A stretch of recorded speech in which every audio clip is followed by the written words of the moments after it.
বাড়িতে রামকৃষ্ণ কথামৃত গ্রন্থ আছে,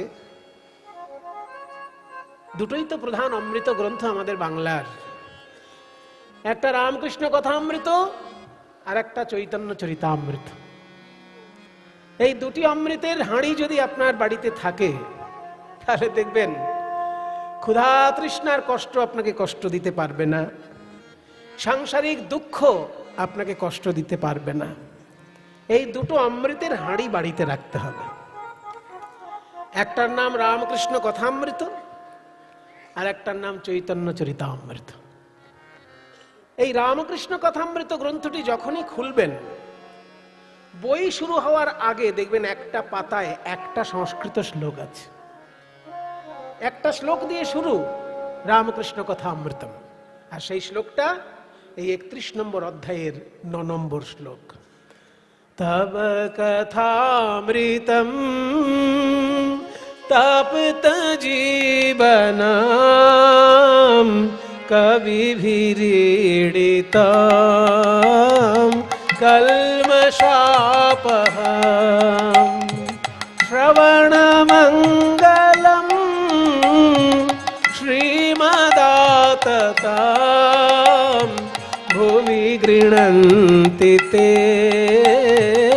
ভূরিদা জনাঃ। হে নন্দনন্দন যশোদা জীবন, হে দামোদর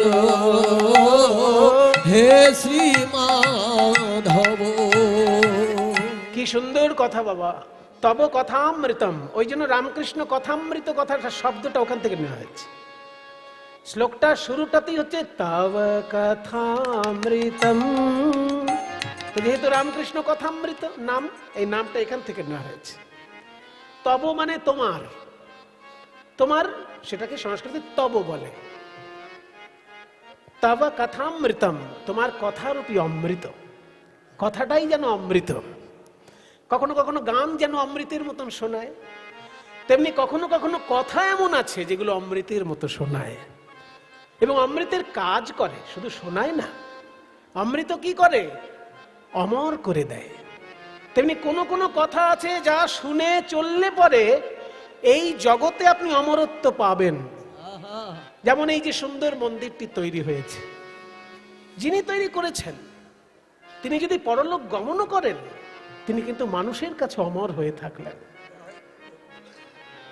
কীর্তির যস্য সজীবতি। কিছু কিছু কথা এমন আছে যা শুনে মেনে চললে পরে এই জগতেই আপনি অমর হয়ে থাকবেন। আপনি সুন্দর সাহিত্য রচনা করতে পারলে অমর হয়ে যাবেন। মানুষের কল্যাণের জন্য কোনো কাজ করলে আপনি অমর হয়ে যাবেন। তাই অমর করে দেওয়াই অমৃতের কাজ। চৈতন্য মহাপ্রভুর কথা এবং রামকৃষ্ণদেবের কথা মানুষকে অমর করে দেবার পথ দেখিয়েছে, তাই কথামৃতম। তব কথামৃতম কি করেছে না তপ্ত জীবনম। এই শ্লোকটা আসলে একটা প্রশ্নের উত্তরে বলা হয়েছে। প্রশ্নটা খুব মজার প্রশ্ন। মানে কিছু মনে করবেন না, আমাদের মুনি ঋষিগণ আমাদের ভগবানকে শুধুমাত্র ভয়ঙ্কর শাসক হিসেবে প্রতিষ্ঠা করেননি। অন্যান্য ধর্মে দেখবেন ভগবান মানে একটা ভয়ের ব্যাপার, তার উপাসনা না করলে নরকে যেতে হবে। কিন্তু আমাদের ধর্মের মুনি ঋষি বলছেন যে ভগবান কখনো কখনো ভয়ঙ্কর সাজেন যখন দরকার পড়ে, যখন অসুর বিনাশ করতে হয়, যখন বদমাইশ লোককে ঠান্ডা করতে হয়, তখন ভগবান ভয়ঙ্কর সাজেন। কিন্তু ভগবানের আসল রূপটা হচ্ছে তিনি খুব প্রেমিক, তিনি খুব রসিক। তিনি শুধুমাত্র কঠোর শাসক নন, তিনি রসিক এবং প্রেমিক। আর রসিক আর প্রেমিক যে হবে সে কিন্তু মিষ্টি মিষ্টি কথা বলতে পারে, কখনো কখনো আবার খোঁচা দেওয়া কথাও বলতে পারে। তো এই শ্লোকের প্রশ্ন যেটা কৃষ্ণ করেছেন গোপীদের কাছে, সেটা খোঁচা দেওয়া কথা। খোঁচাটা হচ্ছে যে গোপীগণ বলছে, হে কৃষ্ণ দেখা দাও নিলে মরে যাচ্ছি, দেখা দাও মরে যাচ্ছি, নাহলে দেখা দাও নিলে মরে যাচ্ছি, এগুলো বলেছেন এর আগে। এবার কৃষ্ণ আড়াল থেকে হঠাৎ বলছেন, কই এখনো তো মরলে না, মরে দেখাও, তারপর দেখা দিচ্ছি। যদি সত্যিই তোমরা কেউ আমাকে ভালোবাসো তাহলে এখনো মরনি কেন? এইটা হচ্ছে প্রশ্ন। মজার প্রশ্ন না? যে তোমরা বলছো ভালোবাসি, না দেখলে থাকতে পাচ্ছি না। তো ভালোবাসার প্রমাণ তো এই যে প্রিয়তমকে না দেখলে সে মরে যায়। শুনেছি কবিতা টবিতায় লেখা আছে যে প্রিয়তমকে না দেখলে প্রিয়তমা মরে যায়। তো এখনো তোমরা মরনি কেন? মরনি যখন, তাহলে ঠিক ঠিক ভালোবাসো না। এই কথাটা কৃষ্ণ বলছেন গোপীদেরকে, আর তার উত্তরে গোপীগণ এই শ্লোকটা বলছে যে আমরা মরিনি কেন? তব কথামৃতম, আহা তোমার কথারূপী অমৃত আমাদেরকে বাঁচিয়ে রেখেছে, মরতে দেয়নি। তব কথামৃতম, আমাদের মরতে দেয়নি, মরণাপন্ন অবস্থা আমাদের, কিন্তু মরতে পারছি না ওই কথামৃতের জন্য। এইবার কথামৃতর বৈশিষ্ট্য কি পরের শব্দগুলো বলছে।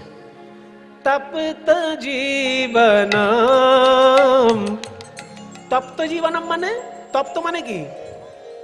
তপ্ত মানে কি? গরম। আর জীবনম মানে, জীবন মানে প্রাণ। তাহলে তপ্ত জীবন মানে গরম প্রাণ। কি উদ্ভট মানে হলো এটা? গরম প্রাণ, তোমার কথা হচ্ছে গরম প্রাণ না, এটা একটু ঘুরিয়ে ধরতে হবে। এখানে জীবন মানে প্রাণ নয়, এখানে জীবন মানে হচ্ছে জল। জলের আরেক নাম জীবন, শুনেছেন না? হ্যাঁ, তাহলে তপ্ত জীবনম মানে এখানে গরম প্রাণ নয়। তাহলে জীবন মানে যদি জল হয়, তপ্ত জীবনম মানে তাহলে কি গরম জল? কিন্তু আরো উদ্ভট হয়ে যাচ্ছে। তোমার কথা হলো গরম জল না, ওইভাবে ধরলে হবে না। ওই জন্য বলছে ভাগবত পড়লেই আপনি মানে বুঝতে পারবেন না, ৬ গোস্বামীর টিকা অনুসরণ করতে হবে। সনাতন গোস্বামীপাদ টিকা রচনা করেছেন, বৃহৎ বৈষ্ণব তৌশনী টিকা। জীব গোস্বামীপাদ টিকা রচনা করেছেন, ক্রমসন্দর্ভ টিকা, আবার লঘু বৈষ্ণব তৌশনী টিকা। মানে একটা লিখে মনে হলো ঠিক ঠিক যেন হলো না, আবার লিখেছে। ক্রমসন্দর্ভ লিখেছেন, আবার লঘু বৈষ্ণব তৌশনী টিকা লিখেছেন জীব গোস্বামী। আবার বিশ্বনাথ চক্রবর্তীপাদ লিখেছেন সারার্থ দর্শিনী টিকা। এইগুলো না পড়লে এর সঠিক মর্মার্থ উপলব্ধি হবে না, শুধু অনুবাদ, কাঠখোট্টা অনুবাদ হয়ে যাবে। এখানে তপ্ত জীবন মানে গরম জলও নয়, গরম প্রাণও নয়, একটু ঘুরিয়ে ধরতে হবে। উত্তপ্ত মরুভূমিতে পথহারা পথিকের কাছে একটু জল যেমন প্রাণদায়ক, তেমনি সংসার রূপী মরুভূমিতে যারা পথ হারিয়েছে তাদের কাছে কৃষ্ণ কথা প্রাণদায়ক। এখানে অর্থটা এই রকম দাঁড়াচ্ছে। তপ্ত জীবনং, তপ্ত মানে গরম, জীবন মানে জল, ঠিকই, কিন্তু ঘুরিয়ে ধরতে হবে। যে মরুভূমিতে কোনো একটা লোক পথ হারিয়ে ফেলেছে, তাহলে অবস্থা কি তার? প্রাণ যায় যায় অবস্থা। সেই সময় যদি কেউ একটুখানি জলও দেয়, তার প্রাণটা ফিরে আসে। ঠিক তেমনি সংসার রূপী মরুভূমিতে যারা পথ হারিয়ে ফেলেছে, তার একটু যদি কৃষ্ণ কথামৃতের সন্ধান পায়, একদম বেঁচে গেল, প্রাণদায়ক ঔষধ। তপ্ত জীবনম কবিভিরীড়িতম, কবিভিরীড়িতম মানে কবিগণের দ্বারা প্রশংসিত। কবিগণ প্রশংসা করেছেন কৃষ্ণ কথার। বাল্মীকি বেদব্যাস থেকে শুরু করে রবীন্দ্রনাথ, নজরুল ইসলাম, কে প্রশংসা করেনি? হরিকথা, ভগবত কথার সবাই প্রশংসা করেছেন, সেই জন্য কবিদের দ্বারা প্রশংসিত। নজরুল ইসলাম, সখী সে হরি কেমন বল, নাম শুনে যার এত প্রেম জাগে, চোখে আসে এত জল, সখী সে হরি কেমন বল। কবিদের দ্বারা প্রশংসিত তোমার কথা অমৃত। তাহলে কবিভিরীড়িতম, কলমশাপহম, কলমশ মানে পাপ, অপহম মানে অপহরণকারী। তোমার কথা অমৃত হচ্ছে পাপ হরণকারী অমৃত, কলমশাপহম। শুধু তাই নয়, শ্রবণ মঙ্গলম, শ্রবণ মঙ্গলম শ্রীমদাতত ভুবি গৃণন্তি তে ভূরিদা জনা। শ্রবণ মঙ্গলম, তোমার কথা শুনলেই মঙ্গল, আর পালন করলে তো মঙ্গলের উপর মঙ্গল। শুনলেই মঙ্গল, কোনো কথা কিন্তু শুনলে মঙ্গল হয় না বাবা, যেমন আমি যদি কোনো ছাত্রকে বলি মন দিয়ে পড়াশোনা করো, পরীক্ষায় পাশ করবে, মন দিয়ে পড়াশোনা করো, পরীক্ষায় পাশ করবে, আমার কথা শুনে যায় যদি পড়াশোনা না করে, সে পাশ করবে? সে তো শুনেই গেছে, মাস্টার বলেছে মন দিয়ে পড়ো, পাশ করবে, কিন্তু জীবনে পড়লো না, তাহলে পাশ করবে? শুনে পড়তে হবে, তবে তো পাশটা করবে। কিন্তু হরি বলো, হরি বলো, হরি বলো ভাই, এটা শুনে কেউ যদি হরি নাও বলে, শুনলেই মঙ্গল হয়ে যায়। আর শুনলে মঙ্গল হয়, আর যদি মেনে চলে ভগবানের কথা, তাহলে তো আরো মঙ্গল। তাই বলছে শ্রবণ মঙ্গলম, শ্রবণ মঙ্গলম শ্রীমদাততম, শ্রীমদাততম। শ্রী মানে সম্পদ, শ্রী মানে সৌন্দর্য। শ্রী মানে যেমন লক্ষ্মী ঠাকুর, অর্থাৎ শ্রী অর্থে সম্পদ, আবার শ্রী মানে সৌন্দর্য। তোমার কথায় সৌন্দর্যে পরিপূর্ণ, আবার প্রেম ধনে পরিপূর্ণ। শ্রীমদাততম ভুবি গৃণন্তি, যারা জগতে প্রচার করেন তারা ভুরি দা জানা, তারা শ্রেষ্ঠ দাতা। ভুবি গৃণন্তি তে ভুরি দা জানা, হে নন্দনন্দন যশোদা জীবন, হে দামোদর, হে শ্রীমাধব। যে সংস্কৃত শ্লোকটি আমি ব্যাখ্যা করলাম, এটা ভাগবতে রাসলীলার বর্ণনার একটা গুরুত্বপূর্ণ অধ্যায়ের শ্লোক। কিন্তু সাধারণ মানুষ রাসলীলার নাচ গান শুনে এমন অভ্যস্ত যে এই কঠিন জিনিসগুলো তাদের সাধারণত হজম হতে চায় না। কিন্তু তবু এখানে যেহেতু মন্দির প্রাঙ্গণ, এখানে যেহেতু সমজদার এবং ভালো শ্রোতা সমবেত হয়েছেন, তাই একটু কঠিন অংশটা আগে বলে নিলাম, নাচ গান তো থাকবেই। এইবার বলা হচ্ছে ভাগবতের রাসলীলার প্রথম শ্লোকটা কি? ভগবান পিতা রাত্রি শারদোৎফুল্ল মল্লিকা వీక్ష్య রন্তুম মনশ্চক্রে যোগ মায়াম উপাশ্রিত। অর্থাৎ সেই রাত্রিতে ভগবান হয়েও তিনি সেই রাত্রিতে, তার রাত্রি কোন রাত্রি না? শারদোৎফুল্ল মল্লিকা, শরৎকালে উৎফুল্লিত মল্লিকাদি কুসুম শোভিত রাত্রি। মল্লিকা ফুল কখনো শরৎকালে ফোটে না, কিন্তু মল্লিকার নামটা হয়ে গেল। কেন হলো একটু পরে বলছি। শরৎকালে মল্লিকা ফুল ফোটে না, মল্লিকা বসন্তকালের শুরুর দিকে ফোটে। তাহলে শরৎকালের লীলা বর্ণনা হচ্ছে, মল্লিকা ফুলের নাম এলো কেন? ওই জন্যই তো রাসলীলা, অন্য লীলার সঙ্গে তোর মিল হবে না। কারণ এই লীলার মধ্যে রসের সমন্বয় হয়েছে, পরস্পর বিরুদ্ধ বিষয় হলেও তার একটা সমন্বয় সাধন হয়েছে। রসানাং সমূহ, রসানাম সমূহ, রসানাম সমন্বয় ইতি রাস। সেই জন্য শরৎকালের ফুল না হলেও মল্লিকা ফুল ফুটেছে। কেন ফুটেছে একটু পরে বলছি। মল্লিকা আদি কুসুম শোভিত রাত্রিতে ভগবান পিতা রাত্রি শারদোৎফুল্ল মল্লিকা వీక్ష్య, వీక్ష్య মানে বিশেষ রূপে দর্শন করে, রন্তুম মনশ্চক্রে বিলাস করতে বাসনা করলেন, যোগ মায়াম উপাশ্রিত, যোগ মায়াকে আশ্রয় করে। কেমন সেই রাত্রি? এইবার পদকর্তা গোবিন্দ দাস বলছেন, শরদ চন্দ পবন মন্দ বিপিনে ভরল কুসুম গন্ধ। শারদ,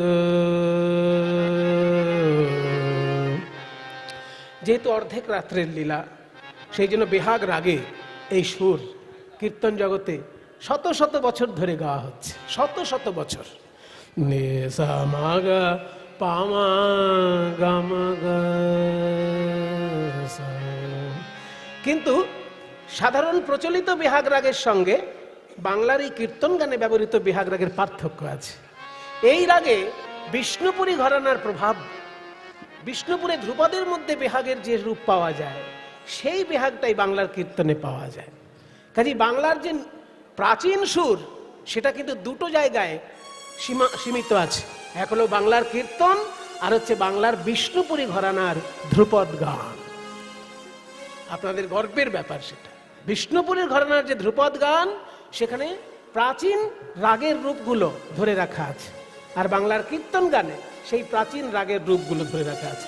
যার জন্য বেহাগ বলতে এখন মানুষ যেটা বোঝে পা মা পা গা মা গা, এই কাজটা কিন্তু প্রাচীন বেহাগে নেই। প্রাচীন বেহাগে হচ্ছে গাপা মা, এই জায়গাটা প্রধান জায়গা, যেটা বর্তমান বেহাগে পাওয়াই যায় না।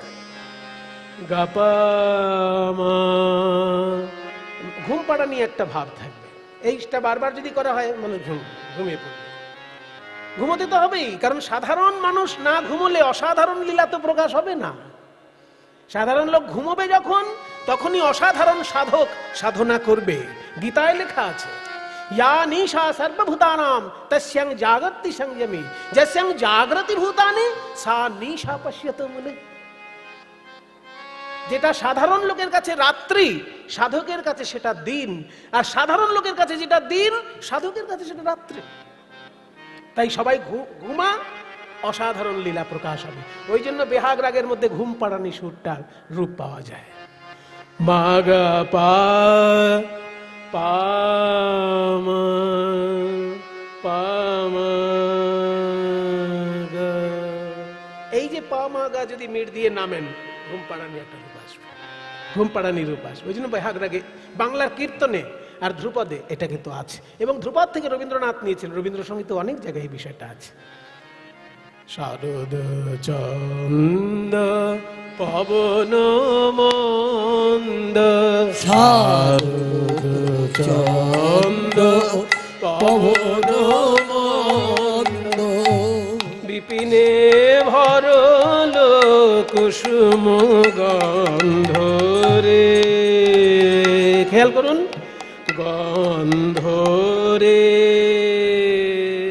ওই যে জায়গাটা মা গা পা মা, গন্ধ রে, বিপিনে ভরল কুসুম গন্ধ রে।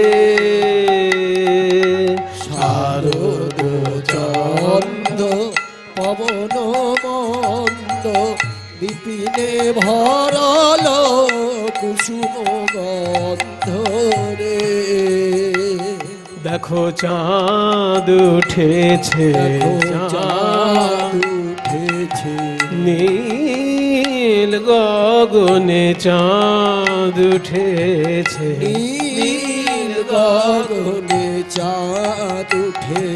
গোপী তারার মালা গলায় পরে, নীল গগনে চাঁদ উঠেছে।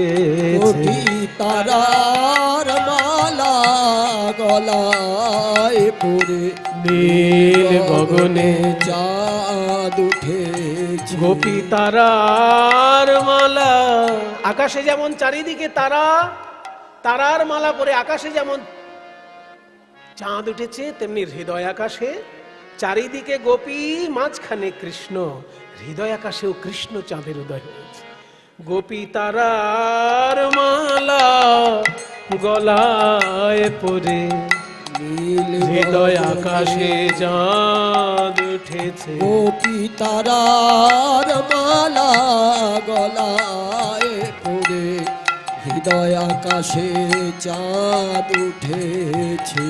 ফুল্ল মল্লিকা মালতী যুথি, ওই ফুল্ল মল্লিকা মালতী যুথি, শোভা রে শোভা রে, শোভা রে। ওই ফুল্ল মল্লিকা মালতী যুথি। দেখো ফুল্ল উৎফুল্ল, ফুল্ল উৎফুল্লকে মল্লিকা। এইবার বলবো মল্লিকার নাম কেন হলো? এত ফুল থাকতে মল্লিকার নামটা কেন এলো? মল্লিকা তো শরৎকালে ফোটেই না, অথচ শরৎকালের লীলার বর্ণনা, সেখানে মল্লিকার নাম কেন? গোস্বামীগণ টিকায় ব্যাখ্যা করেছেন যে রাসলীলা এমন একটা লীলা, ভগবানের সর্বশ্রেষ্ঠ লীলা বলে 6টি ঋতু একসঙ্গে উদয় হয়েছে। গ্রীষ্ম, বর্ষা, শরৎ, হেমন্ত, শীত, বসন্ত, এই 6টি ঋতু পরস্পর আলোচনা করেছে। ওরে ভাই, ভগবানের লীলা, রাসলীলা বারবার তো হবে না, ওই জন্য আয় আমরা 6 ঋতু একসঙ্গে ভগবানের লীলা দর্শন করি।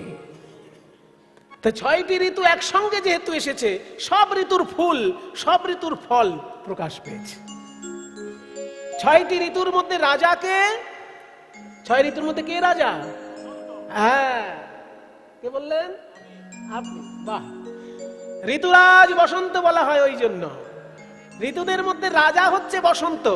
দেখুন, বেশি ঠান্ডা নয়, বেশি গরম নয়, জলে জলকাদায় মাখামাখি নয়, একটা মাঝারি রূপ এবং আরামদায়ক রূপ। সব থেকে মজার ব্যাপার, দক্ষিণের বাতাস পাওয়া যায় বসন্তকালে, অন্য কালে পাওয়াই যায় না। শীতকালে উত্তরের বাতাস, হিমালয় থেকে কনকনে ঠান্ডা বাতাস নিয়ে চলে আসে উত্তর দিক থেকে। বর্ষাকালে পূর্ব দিকের বাতাস একদম ঝোড়ো হাওয়ার সঙ্গে ভিজিয়ে দিয়ে চলে যাবে। বর্ষাকালে পূর্ব দিকের বাতাস থাকে না, আর শীতকালে উত্তরের বাতাস, পশ্চিমের বাতাস থাকে।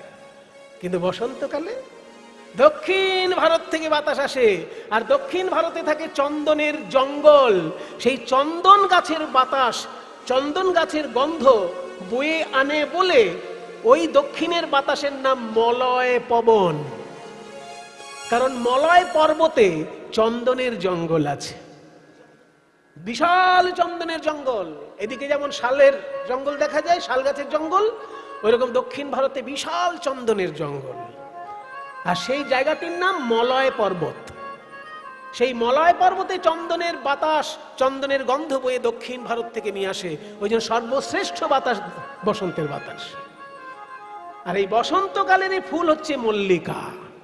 ওই জন্য মল্লিকার নামটা করা হলো, মানে ঋতুরাজ বসন্তের নাম করে দেওয়া হলো প্রকারান্তরে। আর রাজার নাম করলে রাজার পার্শ্বদের নাম করতে হয় না। যদি কোথাও নরেন্দ্র মোদী আসে, তখন কি বলা হবে? নরেন্দ্র মোদীর ড্রাইভারও সঙ্গে এসেছেন। হয় নরেন্দ্র মোদী যিনি রান্না করেন তিনিও সঙ্গে এসেছেন। এটা কেউ বলে কি? তার নাম কেউ জানতে পারে না, শুধু সরকার জানে যে কে ড্রাইভার হবে, কে রান্নার লোক হবে। আসে শুধু বড় নরেন্দ্র মোদীর নাম। কোথাও যদি মুখ্যমন্ত্রী মমতা ব্যানার্জি বেড়াতে আসে, ও মুখ্যমন্ত্রী রান্না কে করবে, তার ড্রাইভার কে হবে, ওগুলো কি লেখা থাকে? সাঙ্গপাঙ্গদের নাম থাকে না, শুধু যিনি রাজা তার নামটি থাকে। ঠিক তেমনি ঋতুদের মধ্যে যেহেতু রাজা বসন্ত, তার যে ফুল মল্লিকা, তার নাম করা হলো, মানে সমস্ত ঋতুরই ফুল ফল প্রকাশিত হয়েছে। ফুল্ল মল্লিকা মালতী জুতি, ফুল্ল মল্লিকা মালতী জুতি। মত্ত, দেখো মত্ত, মত্ত মধুকর ভোরনি, মত্ত মধুকর ভোরনি, মত্ত তারা গান করে রে, হরি গান করে রে, তারা গান করে রে, মত্ত মধুকর গান করে রে, মত্ত মধুকর ভোরনি।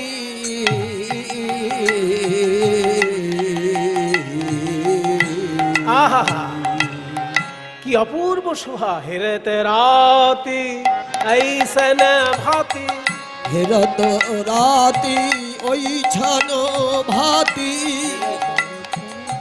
ওই ছানো ভাতি, হেরত রাতি ওই ছানো ভাতি। শ্যাম মোহন মদনে মাতি রে, হেরত রাতি ওই ছানো ভাতি, শ্যাম মোহন মদনে মাতি রে। হেরত রাতি, আসতে, রাত্রি বানান কি? রাত্রি বানান কি গো? রয়াকার তৈরফল রস্যই, রস্যি, ঠিক আছে। কিন্তু ভাগবতের যে রাসের প্রথম শ্লোক, ভগবান আপি তা রাত্রি, সেখানে বানানটা কি? সেইখানে আবার বানানটা হচ্ছে রয়াকার তৈরফল দীর্ঘি, আবার বিসর্গ। রাত্রি দীর্ঘি আছে, আবার বিসর্গ আছে। সংস্কৃত তো ব্যাপার স্যাপার আলাদা না, সংস্কৃতেও রাত্রি বানান হচ্ছে রয়াকার তৈরফল হস্যি, কিন্তু ওখানে দীর্ঘি হয়ে গেল কেন? আসলে বহু বচনে প্রয়োগ হয়েছে, বহু বচন প্রয়োগ হয়েছে, ওই জন্য দীর্ঘি হয়েছে, বিসর্গ হয়েছে। কেন না, একটা রাত্রি নয়, অনেকগুলো রাত্রি মিলে এসেছে একটা রাত্রির মধ্যে, ওই জন্য বহু বচনে প্রয়োগ। অনেক রাত্রি মিলেছে একটা রাতের মাঝে। কটা রাত্রি? তাহলে তো বিরাট হিসেব দিতে হয়। ভাগবতে একটা জায়গায় বলা হয়েছে যে রাসলীলার রাত্রিটা কেমন জানো? ব্রহ্মরাত্রে উপাবৃত্তে, ব্রহ্মার রাত্রি এসে যুক্ত হয়েছে রাসলীলার রাতের মধ্যে। মানে ছোট রাতের মধ্যে বড় রাত এসে গেছে, ছোট রাতটা বড় হয়ে গেছে। মানুষের রাত খুব ছোট, আর ব্রহ্মার রাত কিরকম না, ব্রহ্মার দিন যেমন রাতও তেমন। তাহলে ব্রহ্মার দিনটা কেমন সেটা হিসেব পেলেই রাতের হিসেব পাবেন। ব্রহ্মার দিনটা হচ্ছে সত্য ত্রেতা দাপর কলি চারি যুগ জানি, এই চারি যুগে এক দিব্য যুগ গণি, ৭১ দিব্য যুগে এক মন্বন্তর, ১৪ মন্বন্তর ব্রহ্মার দিবস ভিতর। এগুলো আমি বলছি না, চৈতন্য চরিতামৃতে আছে সব। ওই জন্য বলছি দুটো অমৃতের হাঁড়ি বাড়িতে রাখবেন, পড়তে পারলে ভালো, পড়তে না পারলে প্রণাম করলেও ভালো, কিন্তু আমি চাইবো আপনারা পড়ুন, কারণ এত অমৃত দেওয়া আছে যে আস্বাদন করে কুল পাবেন না। ব্রহ্মার দিনটা যেমন ব্রহ্মার রাত্রিটাও তেমন। দিনটা কেমন না, সত্য ত্রেতা দাপর কলি, এই চারটে যুগকে একসঙ্গে বলা হয় দিব্য যুগ। এই চারি যুগে এক দিব্য যুগ গণি, তেমনি ৭১ দিব্য যুগে এক মন্বন্তর। একজন মনুর রাজত্ব পাল্টে যায় ৭১ বার চতুর্যুগ হলে। মানে সত্য ত্রেতা দাপর কলি, সত্য ত্রেতা দাপর কলি, সত্য ত্রেতা দাপর কলি চলতে থাকলো, ৭১ বার চলবে, তবে মনুর রাজত্ব শেষ হবে। আর এরকম ১৪ জন মনুর রাজত্ব শেষ হলে তবে ব্রহ্মার একটা দিন সম্পূর্ণ হয়। তাহলে হিসেব করবেন কি করে? কঠিন হিসেব, মিলাতে পারবেন না, বাস্তবের সঙ্গে মিলাতে গেলে হয়তো মিলবে না, কিন্তু মুনি ঋষিগণ বলেছেন যখন, তার একটা আধ্যাত্মিক অর্থ নিশ্চয়ই থাকবে। কলিযুগের আয়ু হচ্ছে ৪,৩২,০০০ বছর। এখন আমরা যেটা জানতে পাচ্ছি যে কলিযুগ ৫,০০০ বছর আগে শুরু হয়েছে। তাহলে ৪,৩২,০০০ বছর হচ্ছে কলিযুগের আয়ু। তার দ্বিগুণ হচ্ছে দাপর যুগ, ৩ গুণ হচ্ছে ত্রেতা যুগ, আর ৪ গুণ হচ্ছে সত্য যুগ। তার মানে ৪টে যুগের আয়ু বার করতে গেলে কলিযুগের সঙ্গে ১০ গুণ করতে হবে। ওই জন্য কীর্তনের রস আস্বাদন করতে গেলে শুধু কবিতা শুনলে হবে না, অঙ্কও জানতে হবে। ৪টে যুগের আয়ু বার করতে গেলে কলিযুগের আয়ুর সঙ্গে ১০ গুণ করতে হবে। তার মানে ৪,৩২,০০০ সঙ্গে ১০ গুণ করো, একটা শূন্য বাড়িয়ে দাও, তাহলেই তো ১০ গুণ হয়ে গেল। এবার তার সঙ্গে ৭১ গুণ করতে হবে, তার সঙ্গে ১৪ গুণ করতে হবে। মানে ৪,৩২,০০০ গুণ ১০ গুণ ৭১ গুণ ১৪, এত বড়টা যখন দাঁড়াবে সেটা হচ্ছে ব্রহ্মার দিন। এই যেমন দিন তেমন হচ্ছে রাত। তাহলে কত লক্ষ লক্ষ রাত্রি এসে একটা রাতের মধ্যে যুক্ত হয়েছে। সেই জন্য দীর্ঘী বিসর্গ অর্থাৎ বহু বচন হয়েছে। একটা রাত্রি মানে এখানে মানুষের রাত্রির নয়, ব্রহ্মার রাত্রি এসে যুক্ত হয়েছে। হেরেতে রাতি ऐसन भाति শ্যাম মোহন মদন মাতি রে। যখনই শ্যাম সুন্দর ওই রাত্রি দর্শন করে আনন্দ পেলেন, অমনি মুরলী কো গান পঞ্চমতান, ওই মুরলী কো গান পঞ্চমতান, মুরলী কো গান পঞ্চম বাজে ও বাজে ও বাজে ও বাজে ও বাজে ও বাজে ও বাজে ও বাজে ও বাজে মুরলী কো গান পঞ্চমতা, বাজে মুরলী কো গান পঞ্চমতান, পঞ্চমতান। এখানে পঞ্চমতান মানে কি? শ্রীকৃষ্ণের বাঁশিতে যে সুরটি বাজলো সেটা কি সুর? পঞ্চমতান। এখানে পঞ্চম তান মানে কি? পা, সারে গামা পা। আমাদের সঙ্গীত শাস্ত্রে পঞ্চম বলতে পা কে বোঝায়, সা কে বলে ষড়জ, সা ষড়জ, রে ঋষভ, গা গান্ধার, মা মধ্যম, পা পঞ্চম। সংক্ষেপে নাম হচ্ছে সারেগামাপা, কিন্তু পুরো নামটা হচ্ছে ষড়জ, ঋষভ, গান্ধার, মধ্যম, পঞ্চম। ধা কে বলে ধৈবত, নি কে বলে নিষাদ। তাহলে পঞ্চম মানে যদি পা হয়, কৃষ্ণের বাঁশিতে শুধু পা বেজে থাকলো, পা এরম বেজে থাকলো না। এখানে পঞ্চম তান মানে হচ্ছে 5টি অক্ষর একসঙ্গে ধ্বনিত হলো, 5টি অক্ষর মিলেমিশে একসঙ্গে ধ্বনিত হলো। সেই 5টি অক্ষর কি কি? জীব গোস্বামী পাদ টিকার মধ্যে লিখলেন জগৌ কলং বামাদৃশাং মনোহরম। এইখানের অংশ থেকে নিলেন 5টি অক্ষর, কলং, ক ল অনুস্বার। ক নেওয়া হলো, ল নেওয়া হলো, অনুস্বার নেওয়া হলো, 3টে হয়ে গেল। আর বামাদৃশাং যেহেতু গোপীগণ স্ত্রী, ওই জন্য দীর্ঘিকার নেওয়া হলো। আর মনোহরম, মনকে হরণ করা হলো, মনের দেবতা চন্দ্র, ওই জন্য চন্দ্রবিন্দু নেওয়া হলো। তাহলে ক ল দীর্ঘি চন্দ্রবিন্দু অনুস্বার, এই 5টিকে একসঙ্গে মিলিয়ে যদি উচ্চারণ করেন, সেটা একটা বীজ মন্ত্র হয়। আর সেই বীজ মন্ত্র হচ্ছে কাম দেবতার বীজ মন্ত্র। শ্রীকৃষ্ণের নিজের কোনো বীজ মন্ত্র নেই, কাম দেবতার বীজ মন্ত্রই শ্রীকৃষ্ণের বীজ মন্ত্র। আপনারা যদি কোনো গুরুদেবের কাছে দীক্ষা পেয়ে থাকেন, আর তিনি যদি আপনাকে কৃষ্ণ মন্ত্র দিয়ে থাকেন, অন্য মন্ত্র হলে হবে না, কৃষ্ণ মন্ত্র যদি আপনাকে দিয়ে থাকেন, দেখুন আপনার গুরুদেবের দেওয়া কৃষ্ণ মন্ত্রের প্রথমেই রয়েছে কয় লয় দীর্ঘি চন্দ্রবিন্দু অনুসার।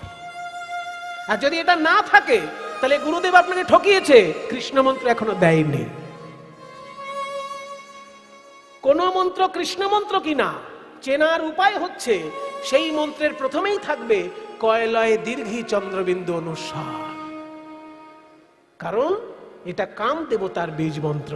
কাম দেবতা যখন কৃষ্ণের কাছে পরাজিত হয়ে গেল, তখন কাম দেবতা কেঁদে কেঁদে বলে যে আমি তো আপনার কাছে পরাজিত হয়ে গেলাম, আমার পুজো তো আর কেউ করবে না। কৃষ্ণ বললেন তোমার পুজো হবে আমার পুজোর সঙ্গে, তোমার বীজ মন্ত্রই আমার বীজ মন্ত্র আজ থেকে হলো। আমাকে যে যেখানে পুজো করবে, তোমার বীজ মন্ত্র বলতে হবে আমার মন্ত্রের আগে। ওই জন্য যেখানেই কৃষ্ণ পুজো হবে, কৃষ্ণের মন্ত্রের সঙ্গে আগে প্রথমেই রয়েছে কয়লয় দীর্ঘি চন্দ্রবিন্দু অনুসার। এটা হচ্ছে 5 অক্ষরের কাম বীজ মন্ত্র, সেটাই কৃষ্ণের বীজ মন্ত্র। বৃন্দাবনে অপ্রাকৃত নবীন মদন, কাম বীজ কাম গায়ত্রী যারূপাস,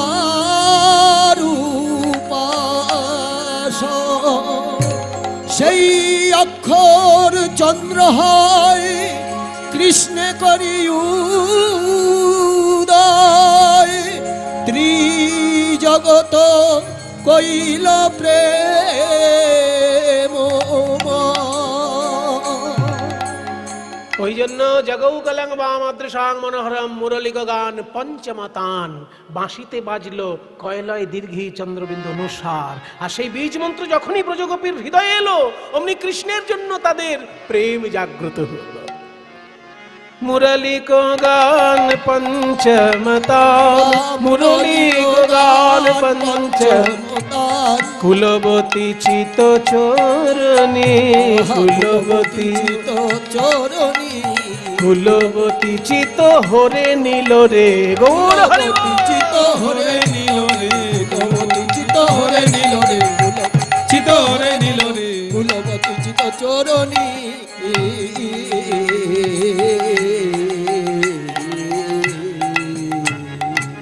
যখনই এইভাবে শ্রীকৃষ্ণের প্রাণ বাঁশি বাজলো, বাঁশি রে তুই অমন করে আর বাজিস না। একটা প্রাচীন গান গাইবার ইচ্ছা হচ্ছে, যদি বলেন। বেশি বড় তাল নয়, ছোট তাল, কিন্তু গানটা প্রাচীন গান। ছোট একতালি কিন্তু প্রাচীন, শুনলে মনে হবে যেন বড় তালের গান হচ্ছে। ছোট একতালি তালে প্রাচীন সুরের কীর্তন। ওরে বাঁশিয়া ধিত্তা খি ই ধা ধে ধা ধি, এই লয় চলবে। বাঁশিয়া বেজনা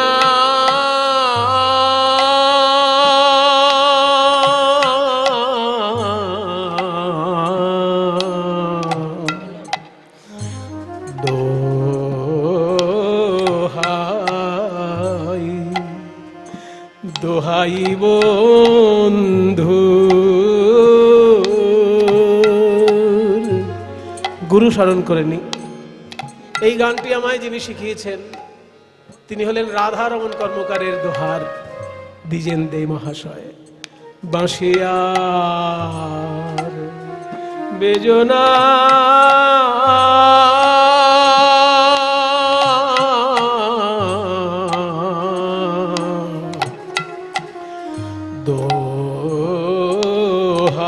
দোহাই দোহাই বন্ধু, তুমি আকুল করিলে রে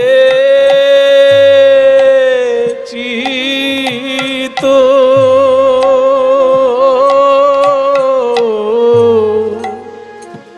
আমার মজালে দুকুল,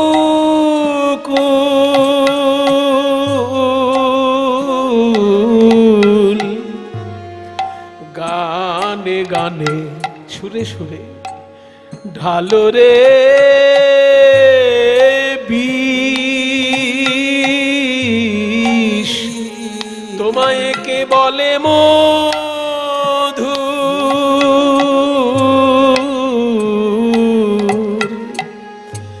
এখন আমার চলিতে না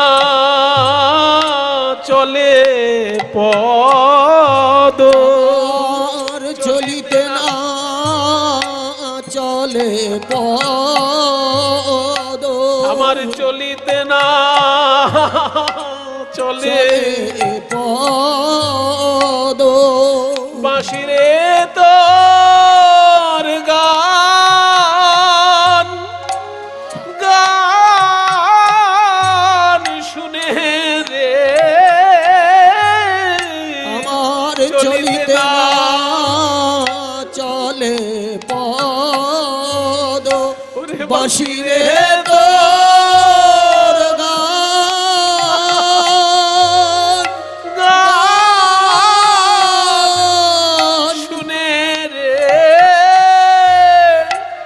আমার সকল অঙ্গ অবশ হলো, বাঁশিরে তোর গান গান শুনে রে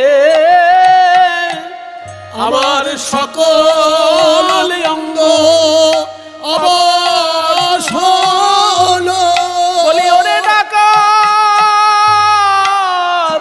মুরলি আমার সকল অঙ্গ অবশ হলো, বলি ওরে ডাকাতের মুরলি আমার সকল অঙ্গ অবশ হলো, ওরে ডাকাতের মুরলি অঙ্গ বশ হলো, ডাকাতের মুরলি সকল অঙ্গ বশ হলো, বাঁশিরে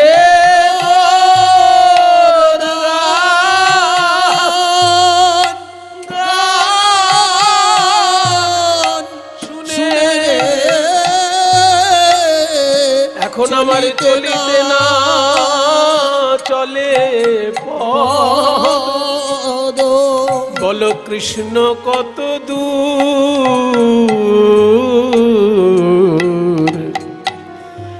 দোহাই দোহাই বন্ধু। এই হচ্ছে আসল কীর্তন মায়েরা। কীর্তন নিয়ে এখন আসরে আসরে ছেলে খেলা শুরু হয়েছে, যে যা খুশি বলে যাচ্ছে আর যে যা খুশি গেয়ে যাচ্ছেন, আর আপনাদেরও দোহাই আপনারা মন দিয়ে শুনেও হরিবোল বলে হাত তুলে দিচ্ছেন।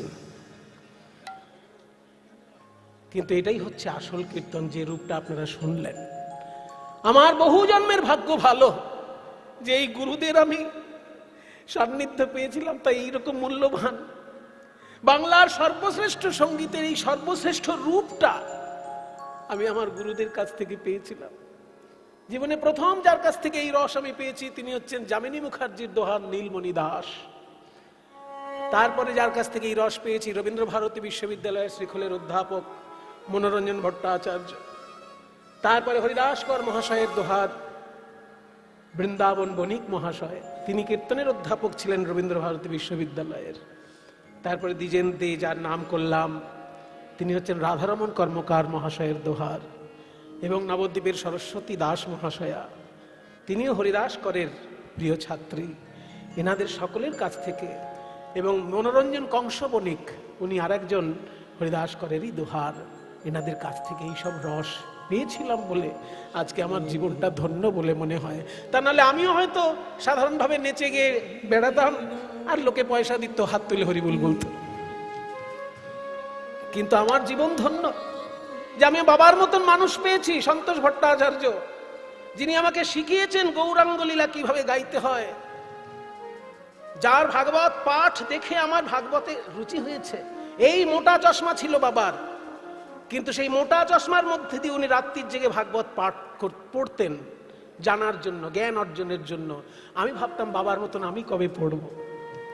রাত্রির জেগে ভাগবতের পাতা উঠাচ্ছে, এই মোটা চশমা, চোখের দিকে তাকানো যেত না, ভয় লাগতো, এত বড় বড় চোখ লাগতো। ভাবতাম যে বাবা আমার এত মন দিয়ে সারা রাত ভাগবত পড়ছে, আমিও যেন ওই রস একটু আস্বাদন করতে পারি। বাবা শিখিয়েছেন কোলে বসিয়ে কীর্তন।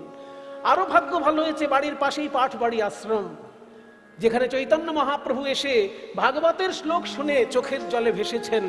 সেই আশ্রমটি আমার বাড়ি থেকে এই 500 ফুট দূরে হবে, আমার বাড়ি থেকে 500 ফুট দূরে হবে। সেখানে মঙ্গল আরতির ঘণ্টার ধ্বনি প্রতিদিন সকালবেলায় কানে বাজত।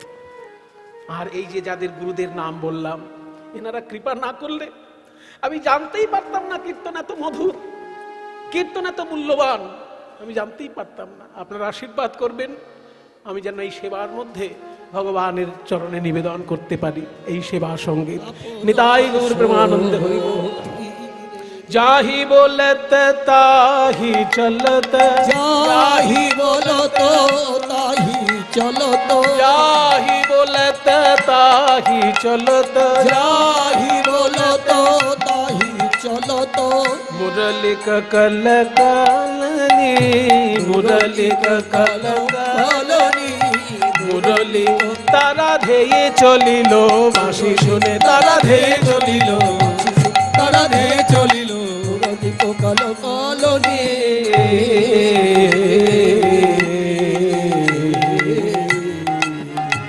কে কিভাবে যাচ্ছেন? শিথিল ছন্দনি বিকবন্ধ, শিথিল ছন্দনি বিকবন্ধ, বেগে অতি বেগে, অতি বেগে ধাওত যুবতী বৃন্দ রে। শিথিল ছন্দনি বিকবন্ধ, বেগে ধাওত যুবতী বৃন্দ রে। তাদের খসত বসন রসন চলি, খসত বসন রসন চলি, গোপী যায়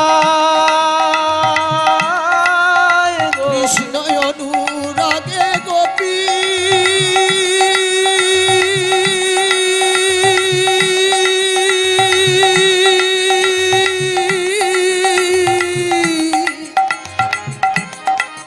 ওহে প্রাণনাথ দেখা দাও। আহা যাহি বলতে তাহি চলত, যাহি যাহি বলত তাহি চলত, মুরলি কল কালনি, মুরলি কল কালনি, মুরলি তারা ধেয়ে চলিল, মুরলি শুনে ধেয়ে চলিল। তারা ধেয়ে চলিল, মুরলি কল কালনি।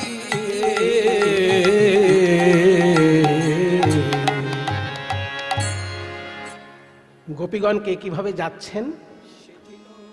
কারোর বাড়িতে হয়তো গুরুজন এসে গেছে, তার সেবা করতে হচ্ছে, কিন্তু বাঁশি বাজলো, মনটা ছটপট ছটপট করছে। কোন গোপীর যখন পাগল হয়ে উঠেছেন বাঁশি শুনে যাওয়ার জন্য, সেই বাড়িতে কঠোর শাসক রয়েছেন গুরুজন। এই গোপী, ইস আধি রাত মে কাহা যাওগি? স্বামী করছে কি, গোপীকে ধমক দিচ্ছে। গোপী বলছে, আজ আমায় তুমি বাধা দিও না, আজ যদি বাধা দাও আর কোনোদিন আমায় দেখতে পাবে না। চুপ করো, কোনোদিন তোমায় দেখতে পাই না পাই, আজকে তোমার বাইরে যাওয়াই চলবে না। কে আছিস? গোয়াল ঘর থেকে গরু বাঁধা দড়ি নিয়ে আয়, এই গোপীর হাতে পায়ে আষ্টে পৃষ্ঠে বেঁধে রাখ।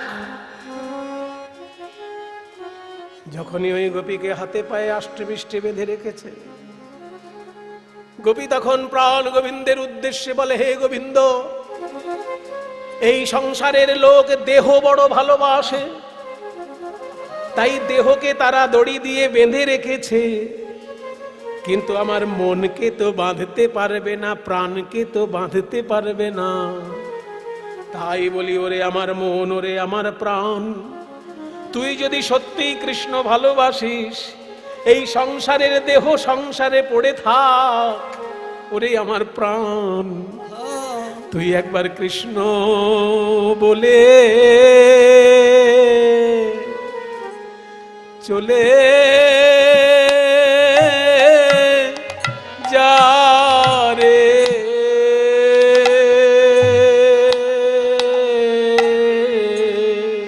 একবার কৃষ্ণ বলে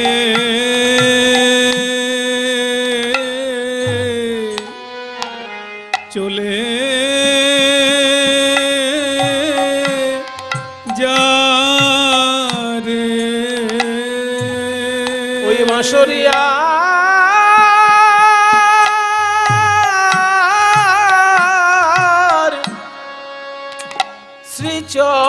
শ্রীচরণে একবার কৃষ্ণ। মায়েরা, এই হলো ভগবানের লীলা। লোকে সাধারণ নায়ক নায়িকার গল্পের সঙ্গে রাধা কৃষ্ণকে গুলিয়ে ফেলে। এই দেখুন লীলা কি জিনিস। কৃষ্ণ দর্শনে যেতে পারলো না বলে দেহত্যাগ করে চলে গেল। নিজের দেহত্যাগ নিজে করতে পারে কেউ? একমাত্র যোগী ছাড়া, যোগ সাধনায় যারা সিদ্ধি লাভ করে তারাই পারে ইচ্ছাকৃতভাবে দেহত্যাগ করতে। বিষ খেয়ে নয়, গলায় দড়ি দিয়ে নয়, ছুরি কাঁচি চালিয়ে নয়, শুধু প্রাণকে বলল, প্রাণ তুই চলে যা, আর প্রাণ চলে গেল। এটা কার ক্ষেত্রে ঘটে? আপনার আমার ক্ষেত্রে ঘটবে? বড় যোগী হলে তার ক্ষেত্রে ঘটতে পারে। ওরে নীলাজ প্রাণ, নিতাই গৌর হরি বল।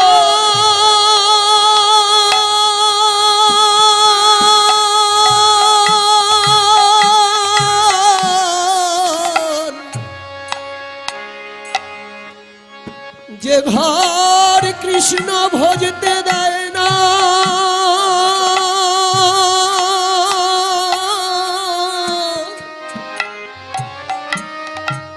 সেই ঘরে থেকে আর কি প্রয়োজন?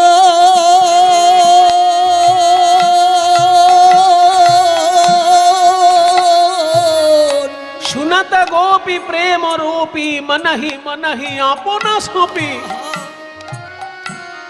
যাহি বলতে তাহি চলত। প্রাণ ত্যাগ করে দিল। সম্ভব সাধারণ কোন মানুষের দ্বারা? ওই জন্য এটা লীলা। সাধারণ গল্পের সঙ্গে এই লীলাকে গুলিয়ে ফেলবেন না। কৃষ্ণ বলে চলে যা রে বাঁশরিয়ার শ্রীচরণে, সেই ঘরে থেকে আর কি কাজ আছে, যে ঘরে কৃষ্ণ ভজন করতে দেয় না। ওরে প্রাণ, ঘরে থেকে আর কি কাজ আছে, বলি যে ঘর কৃষ্ণ ভজতে দেয়। যার প্রাণ কৃষ্ণ বলে প্রাণ চলে যা রে। কেউ কারোর দিকে তাকাচ্ছে না। ততহি বেলি সখিনী মেলি কে হো কাহু কপথ নহেরি রে। ওইখানে মিলল গোকুল চন্দ, ওইখানে মিলল গোকুল চন্দ। বলছে শিথিল ছন্দ নিবিক বন্ধ বেগে ধাওত জীবিত বৃন্দ। গোপীরা যখন যাচ্ছে কি অবস্থা? কারোর এক হাতে বালা রয়েছে, এক চোখে কাজল। এক নয়নে বিসুরি গেহ নিজহু দেহ, এক নয়নে কাজর রে। বাহে রঞ্জিত কঙ্কন এক কুণ্ডল দোলন। এইভাবে যখন ছুটে চলল ততহি বেলি সখে নিমেলি কে হোগা হুক পতনা ऐसा न मिलल गोकुल चंद ওইখানে মিলাল গোকুল চন্দ। সবাই প্রণাম করবেন। এত সুন্দর পদ যিনি লিখেছেন ভাগবতের ভাবানুবাদ, ভাগবতের শ্লোকে যা যা বলা হয়েছে সুন্দর করে সাজিয়ে পদাবলিতে তাই বলেছেন যিনি, তিনি মধ্যযুগের সর্বশ্রেষ্ঠ পদকর্তা, তার নাম গোবিন্দ দাস। উদ্দেশ্যে একবার প্রণাম করুন। গোবিন্দ দাস বলনি, গোবিন্দ দাস বলনি আহা গোবিন্দ দাস লীলা হে রে, গোবিন্দ দাস দাস লীলা হে রে, দাস লীলা হে রে। শ্যামে লীলা বিপিন মিলাল গোপনারী হেরিয়া হাসত মুরলীধারী, বিপিন মিলাল মিলাল বরজ নারী হেরিয়া হাসত মুরলীধারী। নিরখে বয়ান পুछत बात নিরখে বয়ান পুছত বাত प्रेम सिंधु गाहनी বিপিন মিলাল বরজ নারী হেরিয়া হাসত মুরলীধারী। বিপিন মিলাল বরজ নারী হেরিয়া হাসত মুরলীধারী। स्वागतम स्वागतम सुस्वागतम स्वागतं वो महाभागः प्रियं किंकरवाणिवः ब्रजस्यानामयं क्वचित् ब्रुतागमन कारणम বলো গোপী কি শের লাগি কখন বনে এলে গো, বলো গোপী কি কিসের লাগি মোহন বনে এলে গো।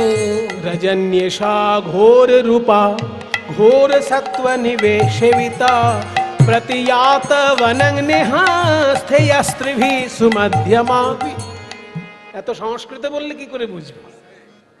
তাহলে বাংলায় বলছি, যাহো যাহো যাহো গোপী যাহো নিজ ঘর হে, এ নিশি আমার সনে নহে ব্যবহার হে, গোপী কি কিসের লাগি মোহন বনে এলে গো।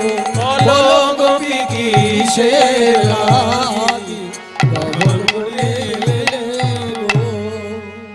নিমন্ত্রণ করে, মনে করুন কার্ড পাঠিয়ে বিয়ের নিমন্ত্রণ করেছে, আর তারপর যখন বিয়ে বাড়িতে আপনি হাজির হয়েছেন সেজে গুজে, তখন যদি কর্তামশাই এসে বলে এদিকে কোথায় যাচ্ছিলেন, ভালো লাগবে শুনতে? আপনিই কার্ড দিয়ে নিমন্ত্রণ করেছেন, আবার আপনি বলছেন আমি কোথায় যাচ্ছি, আর খেতে ইচ্ছা তো ওই বাড়িতে, খাবার অভাব আছে আমার বাড়িতে, আপনার ছেলের বিয়েতে এসেছি, আপনার কপাল ভালো। ব্রজগোপীদের ঠিক ওই অবস্থা। শ্রীকৃষ্ণ বাঁশি বাজিয়ে সকলকে নিমন্ত্রণ করেছেন, অথচ যখন তারা সেজে গুজে এসেছে তখন বলছে এসো এসো গোপীগণ, সবাই ভালো আছো তো, বাড়িতে সবাই ভালো আছে তো, এই অর্ধেক রাত্রে সেজে গুজে তোমরা কোথায় যাচ্ছ? আমার কাছে? আমার কাছে কেন এসেছো? তোমাদের লজ্জা করে না? গৃহবধূ হয়ে অর্ধেক রাত্রে আমার সঙ্গে দেখা করতে এসেছো এই গভীর জঙ্গলে? ছি ছি ছি ছি। সতী কাকে বলে জানো? তা জানবে কেন? মুখ দেখে মনে হচ্ছে তো কিছুই জানো না। তাহলে শোনো সতী কাকে বলে। যদি হয় সুন্দর পুরুষ যুবা, আবার সর্বগুণ আশ্রয়, যদি হয় সুন্দর পুরুষ যুবা সর্বগুণাশ্রয়, সুন্দর পুরুষ যুবা সর্বগুণাশ্রয়, তবু পরপতি অভিলাষ সতী ধর্ম নয়। পরপতি অভিলাষ সতী ধর্ম নয়। এসব কথা তোমাদেরকে বলা মানে ভস্যে ঘি ঢালা। কেমনে জানিবে তোমরা আহিরিন জাতি, আহিরিন জাতি। তোমরা নিজ পতি ছাড়ি কেন ভজ অন্য পতি, ঘরে যাও শীঘ্র গতি। সতী কাকে বলে শুনেছো কোনোদিন? আজকে শোনো, সংক্ষেপে বলছি, আমার সময় বেশি নেই। তোমরা অর্ধেক রাত্রে সেজে গুজে আমাকে দেখতে এসেছো, তোমাদের সম্মান মান সম্মানের ভয় নেই? সতী কাকে বলে শোনো। একবার নারদ মুনি পেটে খুব ব্যথা হলো, ভয়ঙ্কর ব্যথা, কিছুতেই সারে না। ধন্বন্তরী কত ওষুধ দিচ্ছে তবু সারছে না। অশ্বিনী কুমার দয়, জানেন তো দেবতাদের ডাক্তারের নাম কি? দেবতাদের ডাক্তার হচ্ছেন অশ্বিনী কুমার দয়। তারা দেবতাদেরকে ওষুধ দেয়। তো অশ্বিনী কুমার দয় কত ওষুধ দিয়েছে তবুও পেট ব্যথা সারছে না। শেষকালে নারদ ভাবলো কোথায় যাই। তখন অশ্বিনী কুমার দয় বলছে, দেখো ওষুধে যদি কাজ না হয় তাহলে টোটকা বলতে পারি। টোটকা বলবো একটা, কোন সতী নারীর কাছে যাও, সে যদি পাথরের টুকরোকে ছোলা করে দিতে পারে, সেই ছোলা খেলে তোমার পেট ব্যথা সেরে যাবে। এবার নারদ মুনি ভাবছে, সতী নারী কোথায় এমন পাবো রে বাবা, পাথরের টুকরোকে ছোলা করবে। সব থেকে ভালো ব্রহ্মা বিষ্ণু মহেশ্বর তিনজন দেবতার স্ত্রীর কাছে যাই, ওইখানে যদি হয়তো হবে, নাহলে কোথাও হবে না। তাই ব্রহ্মা বিষ্ণু মহেশ্বর তিনজনের কাছে গেল। ব্রহ্মার স্ত্রীর কাছে গিয়ে বলছে, মা সাবিত্রী, আপনি এই পাথরের টুকরোগুলোকে ছোলা করে দিতে পারবেন? হ্যাঁ, দেখছিস না আমি এখন যজ্ঞের জন্য সব ব্যবস্থা করছি, ব্রহ্মদেব এখনই যজ্ঞ করবেন, তো হবে না? না, ওসব এখন হবে না। মা দুর্গা, তুমি, এই পাথর কখনো ছোলা হয়? হিমালয় পর্বতে কত পাথর, এতদিনে সব ছোলা করে দিতাম, যা এখান থেকে। মা লক্ষ্মী, আমি এখন শ্রী বিষ্ণুর চরণ সেবা করছি, আমার সময় নেই। কেউই করলো না। শেষকালে সপ্তঋষির মধ্যে একজনের স্ত্রী হচ্ছেন মহাসতী। অত্রি ঋষির স্ত্রী সতী অনুসূয়া। এই অনুসূয়া নাম শুনে নারদ মুনি সেইখানে গেলেন, মা এই পাথরের টুকরোগুলোকে ছোলা করে দিতে পারবে? সতী অনুসূয়া বলছেন, দেখো বাবা নারদ, আমার দ্বারা যদি কোনো কাজ হয় আমি নিশ্চয়ই করব। আমি পতির চরণ ছাড়া আর কিছু জানি না। আমি বললে অসম্ভব সম্ভব হয়ে যায় কখনো কখনো, তা দেখি তোমার ক্ষেত্রে হয় কিনা। আমি আমার পতির চরণ চিন্তা করে বললাম, এই পাথরের টুকরো এখনই ছোলা হয়ে যাক। এবার বলার সঙ্গে সঙ্গে পাথরের টুকরো হয়ে গেল ছোলা। আর সেই ছোলা খেয়ে নারদ মুনির পেট ব্যথা তো সারলই। নাচতে নাচতে নারদ মুনি গিয়েছেন কৈলাসে, বীণা বাজাতে বাজাতে মা দুর্গার সামনে নেচে নেচে, জয় মা অনুসূয়া, জয় মা অনুসূয়া, জয় মা অনুসূয়া। এবার নারায়ণের সামনে গিয়ে লক্ষ্মীর সামনে, জয় মা অনুসূয়া, জয় মা অনুসূয়া। তারপরে সাবিত্রী দেবীর কাছে গিয়ে, জয় মা অনুসূয়া, জয় মা অনুসূয়া। রাগ ধরবেন না বলুন? তখন সাবিত্রী, লক্ষ্মী আর পার্বতী এই তিনজন নিজ নিজ স্বামীকে বলছে যে আমাদের চোখের সামনে এসে নারদ নাচছে আর সতী অনুসূয়ার নাম করছে, আপনি তিনজন মিলে এখনই গিয়ে এমন একটা কিছু কাণ্ড করুন যাতে সতী অনুসূয়ার নাম আর আমাদের সামনে না করে। তখন ব্রহ্মা বিষ্ণু মহেশ্বর তিনজনই কপট সন্ন্যাসীর বেশ ধারণ করে সতী অনুসূয়ার কাছে এসেছে। ভবতি ভিক্ষাং দেহি, ভিক্ষা দাও দেবী। সতী অনুসূয়া বলছেন, বলুন সন্ন্যাসী ঠাকুর, আপনারা কি চান? যা চাইবেন তাই, যা চাইবো তাই পাবো। ঠিক আছে, তাহলে এই তিনজন সন্ন্যাসীকে তোমার স্তনদুগ্ধ পান করাও। যেই না এই কথা বলেছে যে আজকে সতীত্ব নাশ হবেই, অমনি সতী অনুসূয়া সঙ্গে সঙ্গে চিন্তিত হয়ে বললেন, তোমরা কি সন্ন্যাসী না কপট সন্ন্যাসী? তা না হলে এইরকম কথা কেন বলবে? শোনো, আমি বলেছি স্বামীর চরণ চিন্তা করে যা চাইবে তাই পাবে, তোমরা যা চেয়েছো তাই দেব, কিন্তু তার আগে এই তিনজন সন্ন্যাসী 6 মাসের শিশুতে পরিণত হয়ে যাও। 6 মাসের শিশুকে যদি কেউ কোলে করে স্তন্যপান করায় তাতে সতীত্বের কোনো ক্ষতি হয় না, মাতৃত্ব আবির্ভাব হয়। তাই ব্রহ্মা বিষ্ণু মহেশ্বর কপট সন্ন্যাসী হয়ে গেছে, 6 মাসের শিশু হয়ে গেছে, তাদেরকে কোলে নিয়ে সতী অনুসূয়া সন্তানের মতন স্নেহ করে শুইয়ে রেখেছে। এবার দূর থেকে নারদ মুনি এই কাণ্ড দেখে যথারীতি কৈলাস, বৈকুণ্ঠ আর ব্রহ্মলোকে গিয়ে বলছে, মায়েরা নিজ নিজ স্বামীকে তো পাঠিয়েছিলেন সতী অনুসূয়ার সতীত্ব নষ্ট করতে, এবার গিয়ে চোখে দেখে আসুন আপনাদের তিনজন স্বামী তারা 6 মাসের শিশুতে পরিণত হয়ে গেছে, জীবনে আর 7 মাস হবে না। এবারে এই শুনে লক্ষ্মী, পার্বতী, সাবিত্রী তিনজন এসে সতী অনুসূয়ার কাছে করজোড়ে করেছে, যে আমরা দেবী হয়ে যে কাজ পারিনি, আপনি মানবী হয়ে সেই কাজ করেছেন। আপনি ঋষি পত্নী, আমাদের প্রণাম গ্রহণ করুন, আমাদের স্বামীকে ফিরিয়ে দিন। আমরা ভুল করেছি, আপনার চরণ ধরে ক্ষমা চাইছি। সতী অনুসূয়া বললেন, তোমরা আমার মেয়ের মতো, ওরা আমার ছেলে হয়েছে যখন, তোমরাও আমার মেয়ে। ওই তো স্বামী রয়েছে, নিয়ে যাও নিজ নিজ স্বামী। এবার 6 মাসের শিশুকে কেউ কি চিনতে পারে? 6 মাসের তো সব শিশুই একই রকম দেখতে হয়। এর স্বামীও নিয়ে টানাটানি করছে। তখন সতী অনুসূয়া বললেন, দাঁড়াও দাঁড়াও, আমি পতির চরণ চিন্তা করে যা বলি তাই হয়। আমি পতির চরণ চিন্তা করে বলছি, এই 3 জন শিশু নিজ স্বরূপে প্রকাশিত হোক। ব্রহ্মা বিষ্ণু মহেশ্বর রূপ ধারণ করে যখন আবার দাঁড়ালেন, তখন বললেন, মা, আমরা এসেছিলাম তোমার ক্ষতি করতে, কিন্তু তুমি আমাদেরকে সন্তান করে বুকে টেনে নিয়েছো। তাই সত্যি সত্যি আমরা 3 জন তোমার সন্তান হব, তোমার গর্ভেই আমরা 3 জন জন্ম নেব। ব্রহ্মার অংশে জন্ম নিলেন চন্দ্র, বিষ্ণুর অংশে জন্ম নিলেন দত্তাত্রেয়, আর শিবের অংশে জন্ম নিলেন দুর্বাসা। এই 3 জন সতী অনুসূয়ার গর্ভে ব্রহ্মা বিষ্ণু মহেশ্বরের অংশরূপে জন্মগ্রহণ করেছিলেন। বুঝলে, একে বলে সতী। আর তোমরা সেজে গুজে অর্ধেক রাত্রে এসেছো আমার রূপ দেখতে। যে গোপীগণ নরম মনের, তারা কৃষ্ণের এই অসম্মানজনক কথা শুনে মাথা নিচু করে পায়ের বুড়ো আঙুলের নখ দিয়ে মাটি খুঁড়ছে।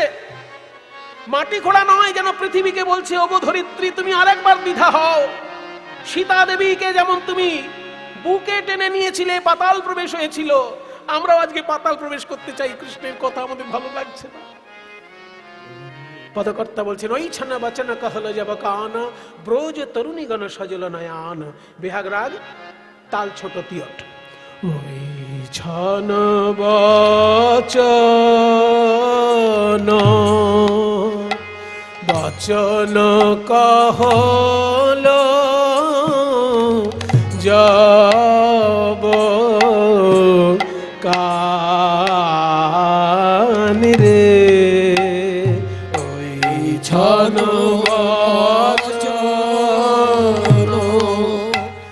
বচন कहल जब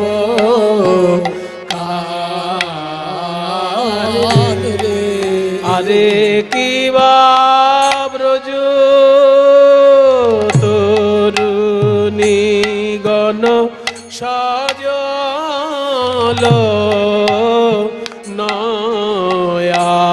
নয়ান রে। আরে কিবা ব্রজ,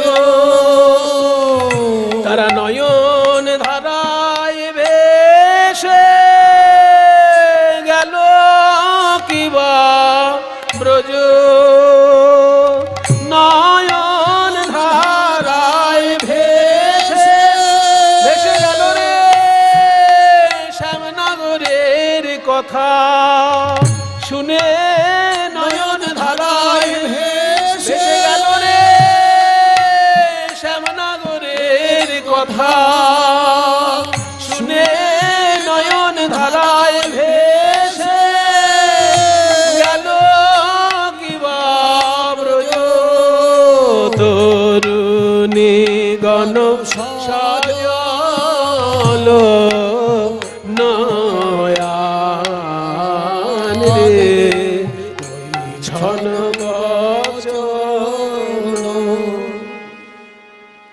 এত সুন্দর গানটি আমি শিখেছিলাম।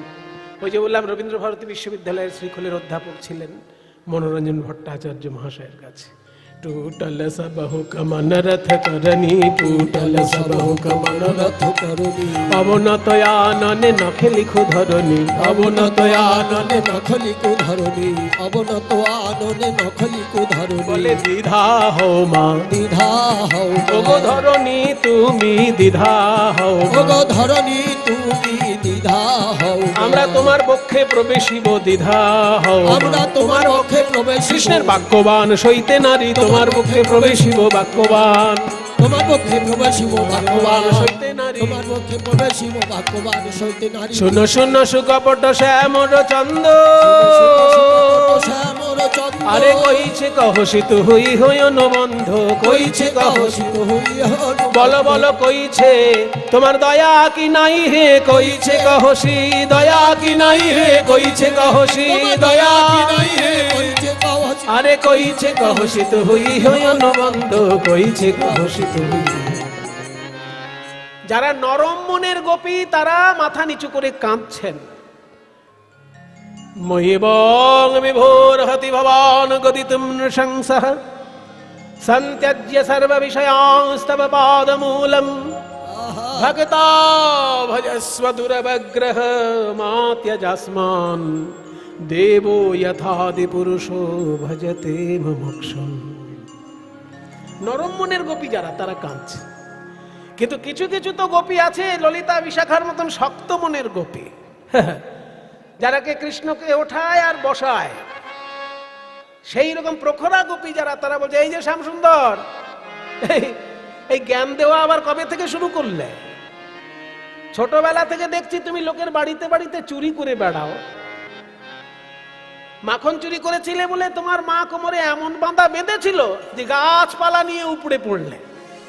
হ্যাঁ, আর তুমি বলছো ধর্মের কথা? শুনো শুনো সুকপট শ্যামর চন্দ, कैसे कहसित हुई हन बंध, भांगली कुलशिल मुरली गोसाने, किंकरी गणे जनु केशे धरियाने, अब कह कपट धर्म जुत बोल, বলো ধার্মিক হরয়ে কি কুমারী নিচল। বস্ত্র হলন লীলা কেন ঘটিয়েছিলে এত ধার্মিক যখন তুমি? এবার আসল আমাদের মনের কথা শোনো। তো হে শপিত জিউ, জিউ মানে প্রাণ। মায়েরা দেখবেন অনেক পুরনো পুরনো মন্দিরে লেখা থাকে রাধা গোবিন্দ জিউ, আছে কি না? এই জিউ মানেটা কি কোনোদিন জানার চেষ্টা করেছেন? ওসব থাকে, অত জেনে কি হবে, এর নাম করলেই হলো না, জানতে হয়। ভগবান শ্রীকৃষ্ণ গীতায় বলছেন নহি জ্ঞানেন সদৃশং পবিত্রমিহ বিদ্যতে, জ্ঞানের মতন পবিত্র জিনিস বিশ্ব ব্রহ্মাণ্ডে কিচ্ছু নাই। সেজন্য সবসময় জানার চেষ্টা করবেন। কৃষ্ণের ইচ্ছা যে সবাই সবকিছু জানার চেষ্টা করুক। এখানে জিউ মানে হচ্ছে প্রাণ, আত্মা। জিউ জীব থেকে, বর্গের জয় দীর্ঘী ব, জীব। জীব মানে প্রাণ। সেই বটা হিন্দিতে ও উচ্চারণ হয়, সেই ওটার উটা রয়ে গেছে, অটা বাদ গেছে। জিউ, জিউ মানে প্রাণ, তাই জিউ মানে প্রাণ। রাধা গোবিন্দ জিউ মানে রাধা গোবিন্দ আমার প্রাণ স্বরূপ, আমার প্রাণ হলেন রাধা গোবিন্দ। এটা বুঝে কত ভালো লাগছে না? এবার যেখানেই আপনারা লেখা দেখবেন রাধা গোবিন্দ জিউ, অমনি আপনার মনে আনন্দ লাগবে যে রাধা বিনোদ জিউ মানে রাধা বিনোদ হচ্ছেন আমার প্রাণ স্বরূপ। তাই তো হে শপিত জিউ, এখানে জিউ মানে প্রাণ। তো হে শপিত জিউ তুহার রস পাব, তু আপদ ছড়ি अब को कहां जाबो, এত হুকাহত ব্রজ যৌবত মেল, सुनी नंद नंदन हर्षित भेल, कवि प्रसाद तहि करत विलास, आनंदे निरखत गोविंद दास। कांचन मोनि मणि गण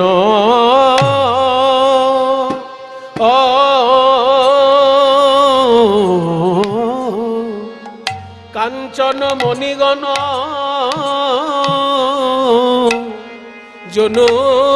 জননীর মা।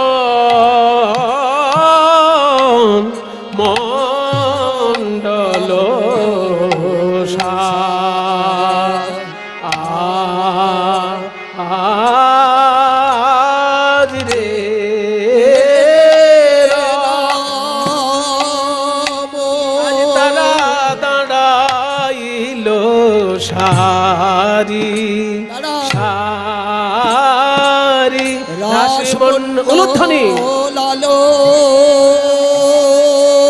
করি দাঁড়াইল সারি সারি রাসমণ্ডল আলো করি দাঁড়াইল সারি সারি যাই রে শোভার বলি হারি দাঁড়াইল সারি সারি রাসমণ্ডল আলো করি দাঁড়াইল সারি সারি রাসমণ্ডল আলো করি দাঁড়াইল সারি সারি মাঝে বংশীধারী দাঁড়াইল সারি বাজাও।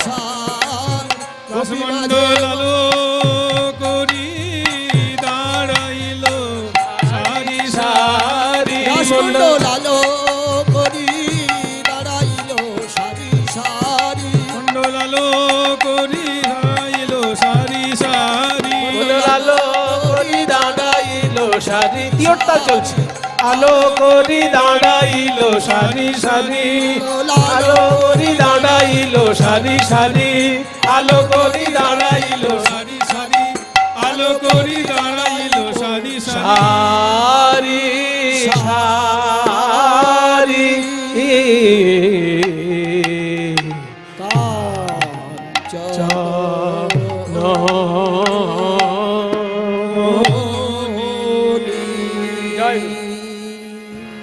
মাঝ হি মাঝ মহামর কত সম মাঝ ছোট দাস খুশি তাই মাঝ মাঝ হি আরে মাঝ হি মাঝ মাঝ হি মাঝ মহামর কত সাজ শ্যামরু নটবর রাজ রে তারামরি রে শ্যাম কত ভঙ্গি করে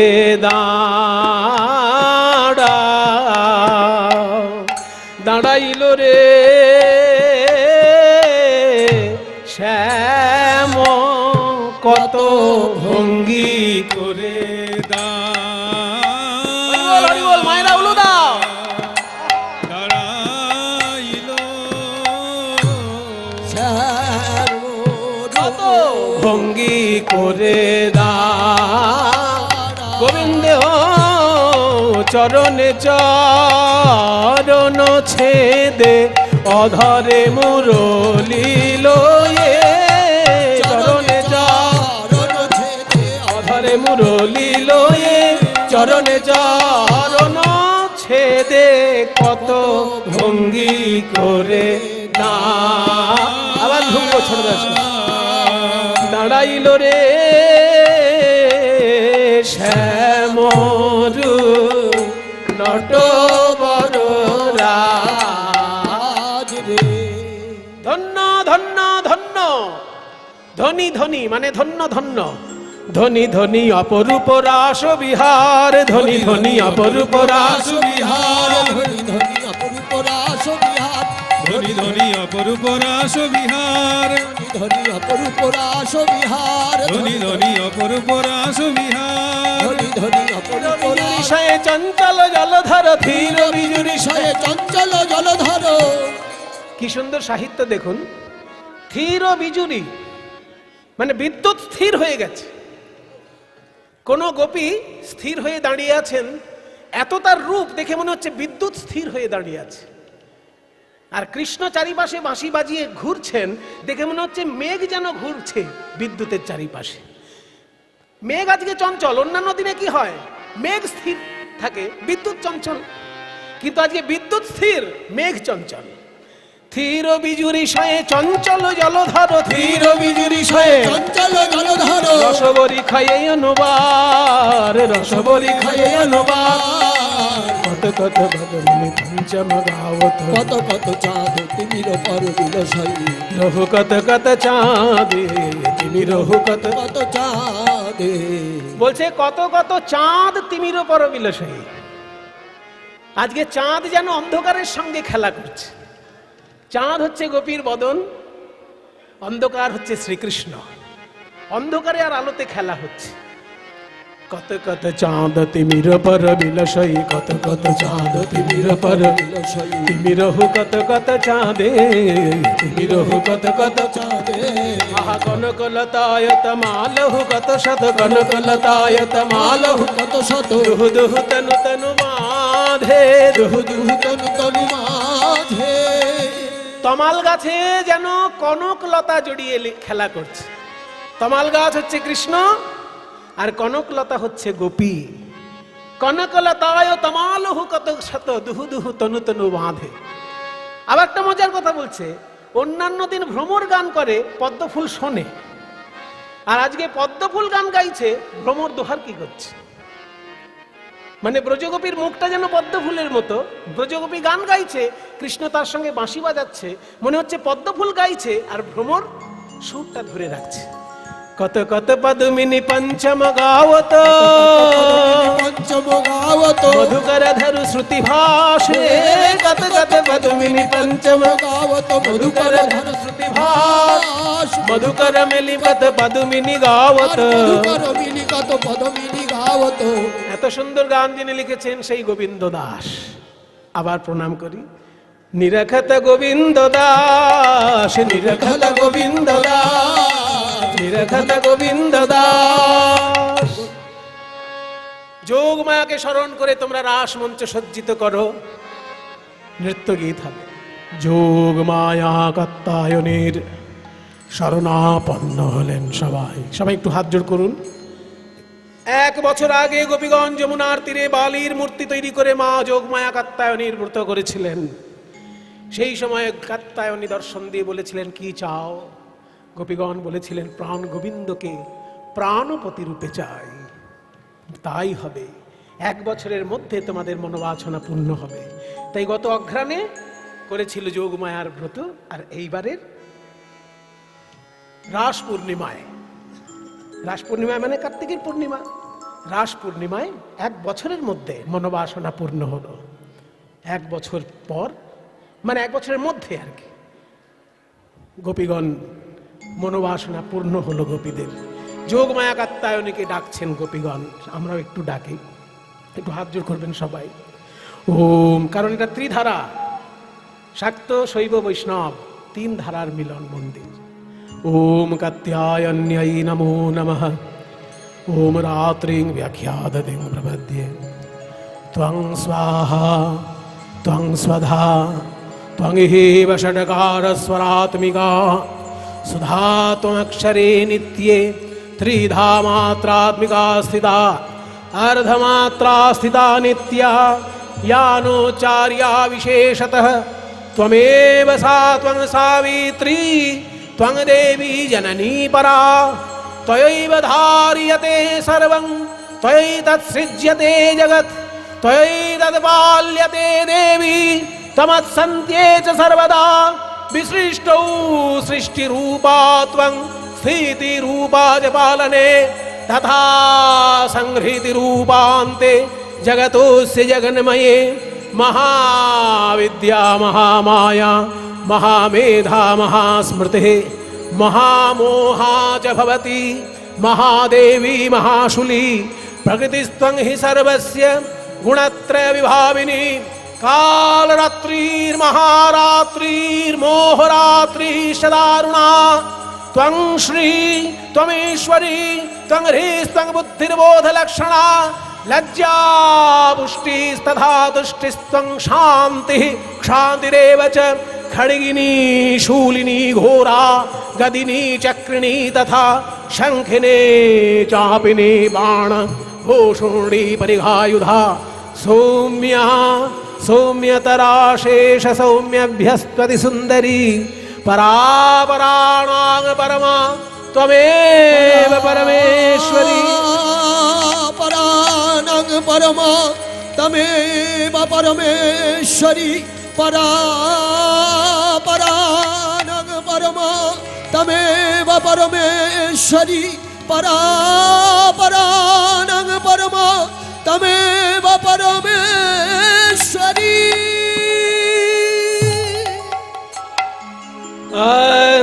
অঙ্গনাম অঙ্গনাম অন্তরা মাধব অঙ্গনাম অঙ্গনাম অন্তরা মাধব মাধবং চান্তরেণাঙ্গনা অঙ্গনাম অঙ্গনাম অন্তরা।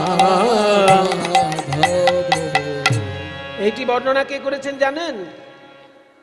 এনার সাহিত্য মহাপ্রভুর এত প্রিয় ছিল যে দক্ষিণ ভারতে ঘুরতে গিয়ে দর্শন করতে গিয়ে মহাপ্রভু এনার সাহিত্য সঙ্গে করে এনেছিলেন। তিনি হচ্ছেন বিল্বমঙ্গল ঠাকুর। বিল্বমঙ্গলের লেখা এই কবিতাটি। ইত্থমা কল্পিতে মণ্ডলী মধ্যগো ইত্থমা কল্পিতে মণ্ডলী মধ্যগো বেণুনা সংজগো দেবকী নন্দনো বেণুনাং সংযোগ দেবকী নন্দন অঙ্গনাম অঙ্গনাম অন্তরা মাধব অঙ্গনাম অঙ্গনাম অন্তরা মাধব অঙ্গনাম অঙ্গনাম অন্তরা মাধব। নগর টেড়ে টেড়ে রয়ে রাই বয় নগর তেরে তেরে হরে রাই বয়া রয়ে রাই বয়ান হরে রাই বয়া নগর টেড়ে টেড়ে রয়ে রাই বয়ান নগর তেরে তেরে হরে রাই বয়া নগর তেরে তেরে হরে রাই বয়া শত কোটি গোপী লইয়া যশোদানন্দ নগর তেরে গোপী লইয়া যশোদানন্দন রাস ক্রীড়া বৃন্দাবনে কইল আরম্ভন নগর টেড়ে হরে রাই বয়া নাগর তেড়ে তেড়ে হরে রাই বয়া হস্তক বন্ধনে গোপী করিয়া মণ্ডলী হস্তক বন্ধনে গোপী করিয়া মণ্ডলী হস্তক বন্ধনে গোপী চলিল মণ্ডলী হস্তক বন্ধনে গোপী করিয়া মণ্ডলী হস্তক বন্ধনে গোপী চলিল মণ্ডলী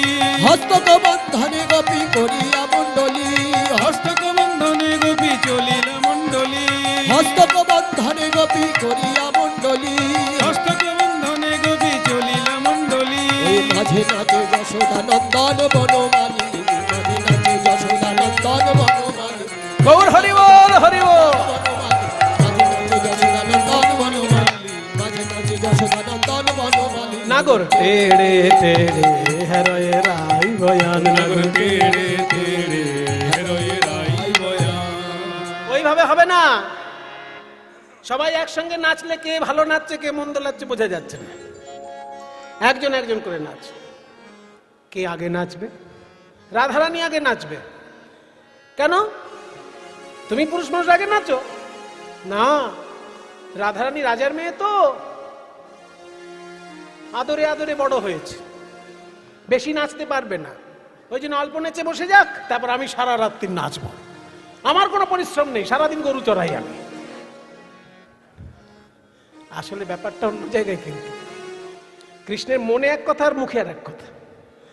মুখে বলছেন যে রাধারানী রাজার মেয়ে, বেশি পারবে না, আগে নেচে নিক। কিন্তু মনে অন্য কথা। মনে বলছে, মনে মনে বলছে রাধারানী রাজার মেয়ে, বড় বড় গুরু ধরে নাচ শিখেছে, আর আমিও নাচ শিখেছি বড় বড় গরু ধরে। কাজে গুরু ধরা নাচ আর গরু ধরা নাচ তো একরকম হবে না। আগে উনি ওনার গুরু ধরা নাচ শিখে নিক, দেখে নেচে নিক। ওই নাচ ভালো করে দেখে দেখে আমি দু একটা ছোটখাটো শিখে নেব, আর ওই এক নাচ সারা রাত্রি চালাও। ওই জন্য বলছে কিশোরী আমার প্রেমের গুরু, ও গুরু ধরে নাচ শিখেছে, আমি ওকে ধরে নাচ শিখবো। তাই বলছে আগে রাধারানী নাচো, ও গো চাঁদ বদনী নাচো তো দেখি। দেখো যেমন বাজনা তেমন নাচ হবে। তা তা থাইয়া থাইয়া তিনি কেটে নাচ ঝিনে ঝা, তা তা থইয়া থইয়া তিনি কিনি নাক ঝিনি ঝা, তা তা থইয়া থইয়া তিনি কেটে নাক ঝিনি ঝা, তা তা থইয়া থইয়া তিনি কিনি নাক ঝিনি ঝা, তা তা থইয়া থইয়া তিনি কেটে নাক ঝিনি ঝা, বাজাও তিনি কেটে নাক ঝিনে ঝা, বাজাও তিনি কিনি নাক ঝিনি ঝা, বাজাও তিনি কেটে নাক ঝিনে ঝা, বাজাও তিনি কিনি নাক ঝিনি ঝা, বাজাও তিনি কিনি নাক ঝিনি তিনি কেটে নাক ঝিনে, তিনি কেটে নাক ঝিনে ঝা, বাজাও তিনি কিনি নাক ঝিনি, তিনি কিনি নাক ঝিনি, তিনি কিনি নাক ঝিনি ঝা, বাজাও ও নাক ঝিনি, তিনি কিনি নাক ঝিনি, তিনি কিনি নাক ঝিনি ঝা, বাজাও ও বাজাও ও তাতা, বাজাও থই তাতা, মধুর মৃদঙ্গ গৌর হরিব, বাজাও থই তাতা, মধুর মৃদঙ্গ বাজাও তাতা, ও গো চাঁদ বদনী নাচো তো দেখি। তা তা থাইয়া থাইয়া তিনি কিনি নাক ঝিনি ঝা, না হবে ভূষণের ধ্বনি, না নড়িবে চির তোমার, না হবে ভূষণের ধ্বনি না নড়িবেছি, তোমার, না হবে ভূষণের ধ্বনি, না নড়িবে চির। আর না হবে ভূষণের ধ্বনি না নড়িবেছি, চির মানে ওড়না, তোমার গয়নাগাটির আওয়াজ হবে না, না হবে ভূষণের ধ্বনি, না নড়িবে চির। ওড়নাও যেন না নড়ে। আবার তাড়াতাড়ি নাচবে কিন্তু নুপুর যেন না বাজে। দ্রুত গতি চরণে না বাজিবে মঞ্জির, তোমার দ্রুত গতি চরণে না বাজিবে মঞ্জির, তোমার দ্রুত গতি চরণে না বাজিবে মঞ্জির, দ্রুত গতি না না নড়বে না হে দ্রুত গতি, না না নড়বে না হে, দ্রুত গতি না না নড়বে না হে, দ্রুত গতি চরণে না বাজিবে মঞ্জির, তোমায় নাচতে হবে। তা তা থইয়া থইয়া তিনি কিনি নাক ঝিনি ঝা, তিনি কিনি নাক ঝিনি ঝা, শোনো, আমি একটা তাল বলবো, সেই তালে বাঁশি বাজাবো, তোমায় নাচতে হবে। বিষম সংকট তালে বাজাইব বাঁশি, বাজাবো বিষম, বিষম সংকট তালে বাজাইব বাঁশি, বিষম সংকট তালে বাজাইব বাঁশি, আরে বিষম সংকট তালে বাজাইব বাঁশি, বিষম সংকট তালে এই বাজাইব বাঁশি, আবার ধনুরঙ্ক মাঝে নাচো বুঝিব প্রেয়সী, আবার ধনুরঙ্ক মাঝে নাচ বুঝিব প্রেয়সী, তোমায় নাচতে হবে। বলে বাবা এই রাখাল আবার তাল শিখলো কবে? হ্যাঁ ঠিক আছে, যা বলছে আমি তেমনই নাচবো, কিন্তু কি দেবে, কি দেব? এ নাচে তো জিততেই পারবে না। আগে শোনো, হারিলে কাড়িয়া লব বেসর কাচুলি, তোমার হারিলে কাড়িয়া লব বেসর কাচুলি, তোমার সম্মান স্বরূপ নাকের ওই যে বেসর, ওই বেসরটা কেড়ে নেব। আর যদি জিতে যাও, আমার সর্বস্ব ধন এই বাঁশি তোমায় দিয়ে দেব। জিনিলে তোমার দেব মোহন মুরলী, আর চিনিলে তোমারে দিব মোহন মুরলী, চিনিলে তোমারে দিব মোহন মুরলী, চিনিলে তোমারে দিব মোহন মুরলী, তোমায় নাচতে হবে। তা তা থইয়া থইয়া তিনি কিনি নাক ঝিনি ঝা, তা থইয়া থইয়া তিনি কেটে নাক ঝিনি ঝা, বলছে বাঁশি আমাকে পেতেই হবে, ওইটাই আমার যত জ্বালাতনের কারণ। কি ওই জ্বালাতনের কারণ, যাতনার কারণ ওই বাঁশি, আমাকে পেতেই হবে। তাই যেমন বলেন শ্যামনগর তেমনি নাচেন রায়, যেমন বলেন হরি বল।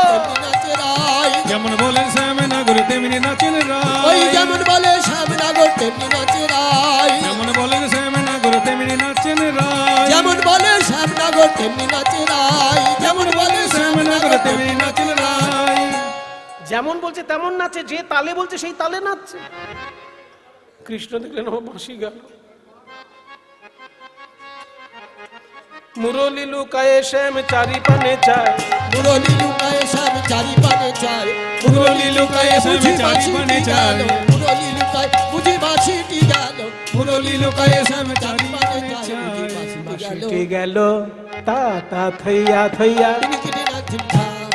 কৃষ্ণের ওই অবস্থা দেখে সবাই আরো বেশি করে রাধারানীর জয়ধ্বনি দিয়েছে।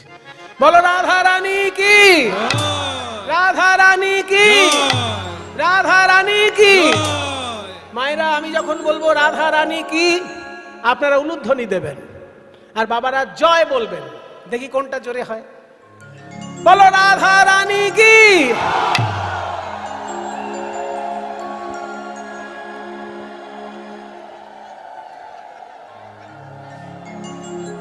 মায়েরা কিন্তু অনেকক্ষণ ধরে উলুধ্বনি দিয়েছে আর বাবারা যায় বলে থেমে গেছে। ওটা হবে না। মায়েরা যতক্ষণ উলুধ্বনি টেনে রাখবে, বাবারা ততক্ষণ জয় টেনে রাখতে হবে। বলো বলো রাধা রানী কি।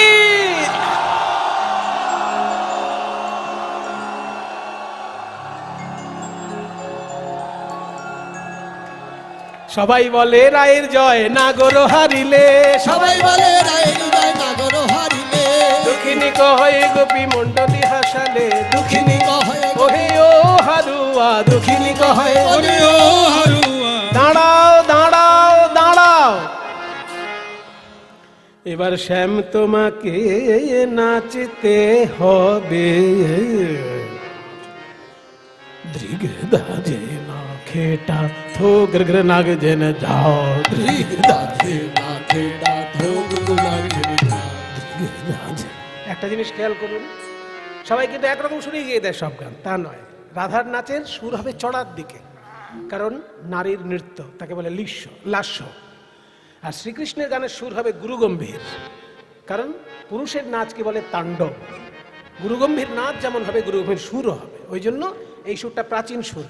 বরাহনগর পাটবাড়ি আশ্রমে বাবাজিরা এই সুরে গানটা করে। ধীরে দাজে না খেটা থো গ্রগ্র নাগ ঝেন ঝা, ধীরে দাজে না খেটা থো গ্রগ্র নাগ ঝেন ঝা, বাজে থো গ্রগ্র নাগ ঝেন ঝা, বাজে থো গ্রগ্র নাগ ঝেন ঝা, বাজে থো গ্রগ্র নাগ ঝেন ঝা, বাজে থো গ্রগ্র নাগ ঝেন ঝা, বাজে থো গ্রগ্র নাগ ঝেন থো গ্রগ্র নাগ ঝেন নাগ ঝেন নাগ ঝেন তা, বাজে থো গ্রগ্র নাগ ঝেন থো গ্রগ্র নাগ ঝেন নাগ ঝেন নাগ ঝেন ঝা, ধীরে দাজে না খেটা থো গ্রগ্র নাগ ঝেন ঝা, ধীরে দাজে না খেটা থো গ্রগ্র নাগ ঝেন ঝা। না নড়িবে গণ্ড মুন্ড নূপুরের কড়াই, আর না নড়িবে গণ্ড মুন্ড নূপুরের করা। তোমার নূপুর নড়বে না, নূপুরের কড়াই গুলো নড়বে না, গণ্ড মুন্ড নড়বে না, আর এই বনমালা এও নড়বে না। না নড়িবে বনমালা বুঝিব বড়াই, তোমার না নড়িবে বনমালা বুঝিব বড়াই। না নড়িবে না না নড়বে না হে, না নড়িবে না না নড়বে না হে, না নড়িবে বনমালা বুঝিব বড়াই। তোমাকে নাচতে হবে, ধীরে দাজে না খেটা থো গ্রগ্র নাগ ঝেন ঝা। বাবারে এত শর্ত? হ্যাঁ, কিছুই নড়বে না তোমার। বলে তারপর? তারপর আবার কি? তাল বলবো। তুমি যেমন কঠিন তাল বলেছিলে, আমরাও একটা কঠিন তাল বার করেছি। আমাদের তালের নাম হচ্ছে উদ্ভট্ট তাল। হ্যাঁ, উদ্ভট নয়, উদ্ভট্ট। বাবা, সে আবার কেমন? উদ্ভট্ট তালেতে যদি হারো বনমালী, ঝাঁপতালের এক অংশ আর লোফা মিলে। উদ্ভট্ট তালেতে যদি হারো বনমালী, উদ্ভট্ট তালেতে যদি। আর বনমালী। উদ্ভট্ট ওই জন্য উদ্ভট প্রকৃতির তাল। তালের ক রকমের প্রকৃতি হয়, জাতি ক রকম তালের? বলবো অত তো জানি না বাবা, তাল বাজে গানের মধ্যে এই অবধি জানি। তালের জাতিগুলো কি কি আছে দেখো। তালের জাতি হচ্ছে প্রথমে চার ছন্দের তাল হলে চতস্র, 3 ছন্দের তাল হলে তেস্র, আর 3 আর 4 মিশিয়ে তাল হলে তাকে বলে মিশ্র তাল। আর তিনের সঙ্গে দুই যদি থাকে তাকে বলে খণ্ড তাল, খণ্ড জাতি। 4 রকমের জাতি, মানুষের যেমন 4 রকম জাতি আছে, ব্রাহ্মণ ক্ষত্রিয় বৈশ্য শূদ্র, তালেরও 4টে জাতি আছে। তাহলে খণ্ড জাতি অর্থাৎ 1 2 1 2 3 1 2 বা 1 2 1 2 3 1 2 1 2 3, মানে 2 হলো আর 3 হলো, 4-এর অর্ধেক আর 3, এটা মিশ্রে মানে কেটে কাটাকাটি করে দুটো মেশানো হয়েছে, তো এই জন্য এর নাম খণ্ড জাতি। আবার লোফা হচ্ছে তিস্র জাতির তাল, 1 2 3 4 5 6 1 2 3 4 5 6 3 3 ছন্দ। ওই জন্য খণ্ড জাতি আর তিস্র জাতির মিশ্র তাল তাকে বলছে উদ্ভট্ট তাল। উদ্ভট্ট তালেতে যদি হার বনমালী, উদ্ভট্ট তালেতে যদি আর বনমালী, উদ্ভট্ট তালেতে যদি হার বনমালী, উদ্ভট্ট তালেতে যদি হার বনমালী, তোমার চূড়া বাঁশি কেড়ে লব দেব করতালি, তোমার চূড়া বাঁশি কেড়ে লব দেব করতালি, তোমায় নাচতে হবে রিগে দাজে না খেটা থোক লাগে দাজে না খেটা থোক লাগে। বলে বাবা রে, এত কঠিন ব্যাপার, কি সব খণ্ড মিশ্র তিস্র কি সব বললো। হ্যাঁ, এই গুণী সমাজ। রাধারানীর 25টা গুণের মধ্যে একটা গুণ হচ্ছে কি জানো? সঙ্গীত প্রসারাভিজ্ঞা। সঙ্গীতের সমস্ত ক্ষেত্রে তার সার্বভৌমত্ব রয়েছে, সুনিপুণ বিচরণ সঙ্গীতের সমস্ত ক্ষেত্র। আর সঙ্গীতের ক্ষেত্র কয়টি? 3টি। গীতং বাদ্যং তথা নৃত্যং ত্রয়ং সঙ্গীত উচ্যতে। গান, বাজনা এবং নাচ, এই 3টে মিলে সঙ্গীত বলা হয়, বুঝেছ? এই জন্য এই কঠিন তালে তোমায় নাচতে হবে। বলে বেশ, চেষ্টা করব। তারপর যদি জিন রাইকে দিব আমরা হব দাসী, যদি জিন রাইকে দিব আমরা হব দাসী। যদি জিততে পারো তাহলে রাধারানীকে আমরা দিয়ে দেব আর আমরা দাসী হয়ে থাকব। আর না যদি পারো তাহলে কারাগারে নিক্ষেপ করব। নইলে কারাগারে থব দুঃখিনী শুনে হাসি, নইলে কারাগারে থব দুঃখিনী শুনে হাসি। এখানে একটা দেখুন সাহিত্য রস। কারাগারে কারাগারে কারাগারে কারাগারে কার আগারে কার আগারে। একদিকে কারাগার মানে জেলখানা, কিন্তু অন্তর্নিহিত অর্থ কি বলছে? কার আগারে। আমাদের এই হৃদয় কারাগার ছাড়া আর কার আগারে রাখবো তোমায়? কারাগারে রাখবো চির জনমের মতো, কারাগারে রাখবো চির জনমের মতো, কারাগারে চির জনমের মতো কারাগারে রাখবো তোমায়। দুঃখিনী শুনে হাসি তোমায় নাচতে হবে ধীরে দাঁড়ে না খেটা। আরে বা ধীরে দাঁড়ে না খেটা, আরে বা ধীরে দাঁড়ে না খেটা। 3 বার ঝা ঝা যা।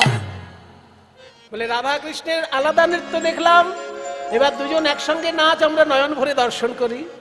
রাধা শ্যাম নাচে রে, নাচে ধনু অঙ্ক পাতিয়া। রাধা উলুধ্বনি উলুধ্বনি। নাচে ধরে অঙ্ক পাতিয়া। রাধা শ্যাম নাচে রে, নাচে ধনু অঙ্ক পাতিয়া। মঞ্জির মুখ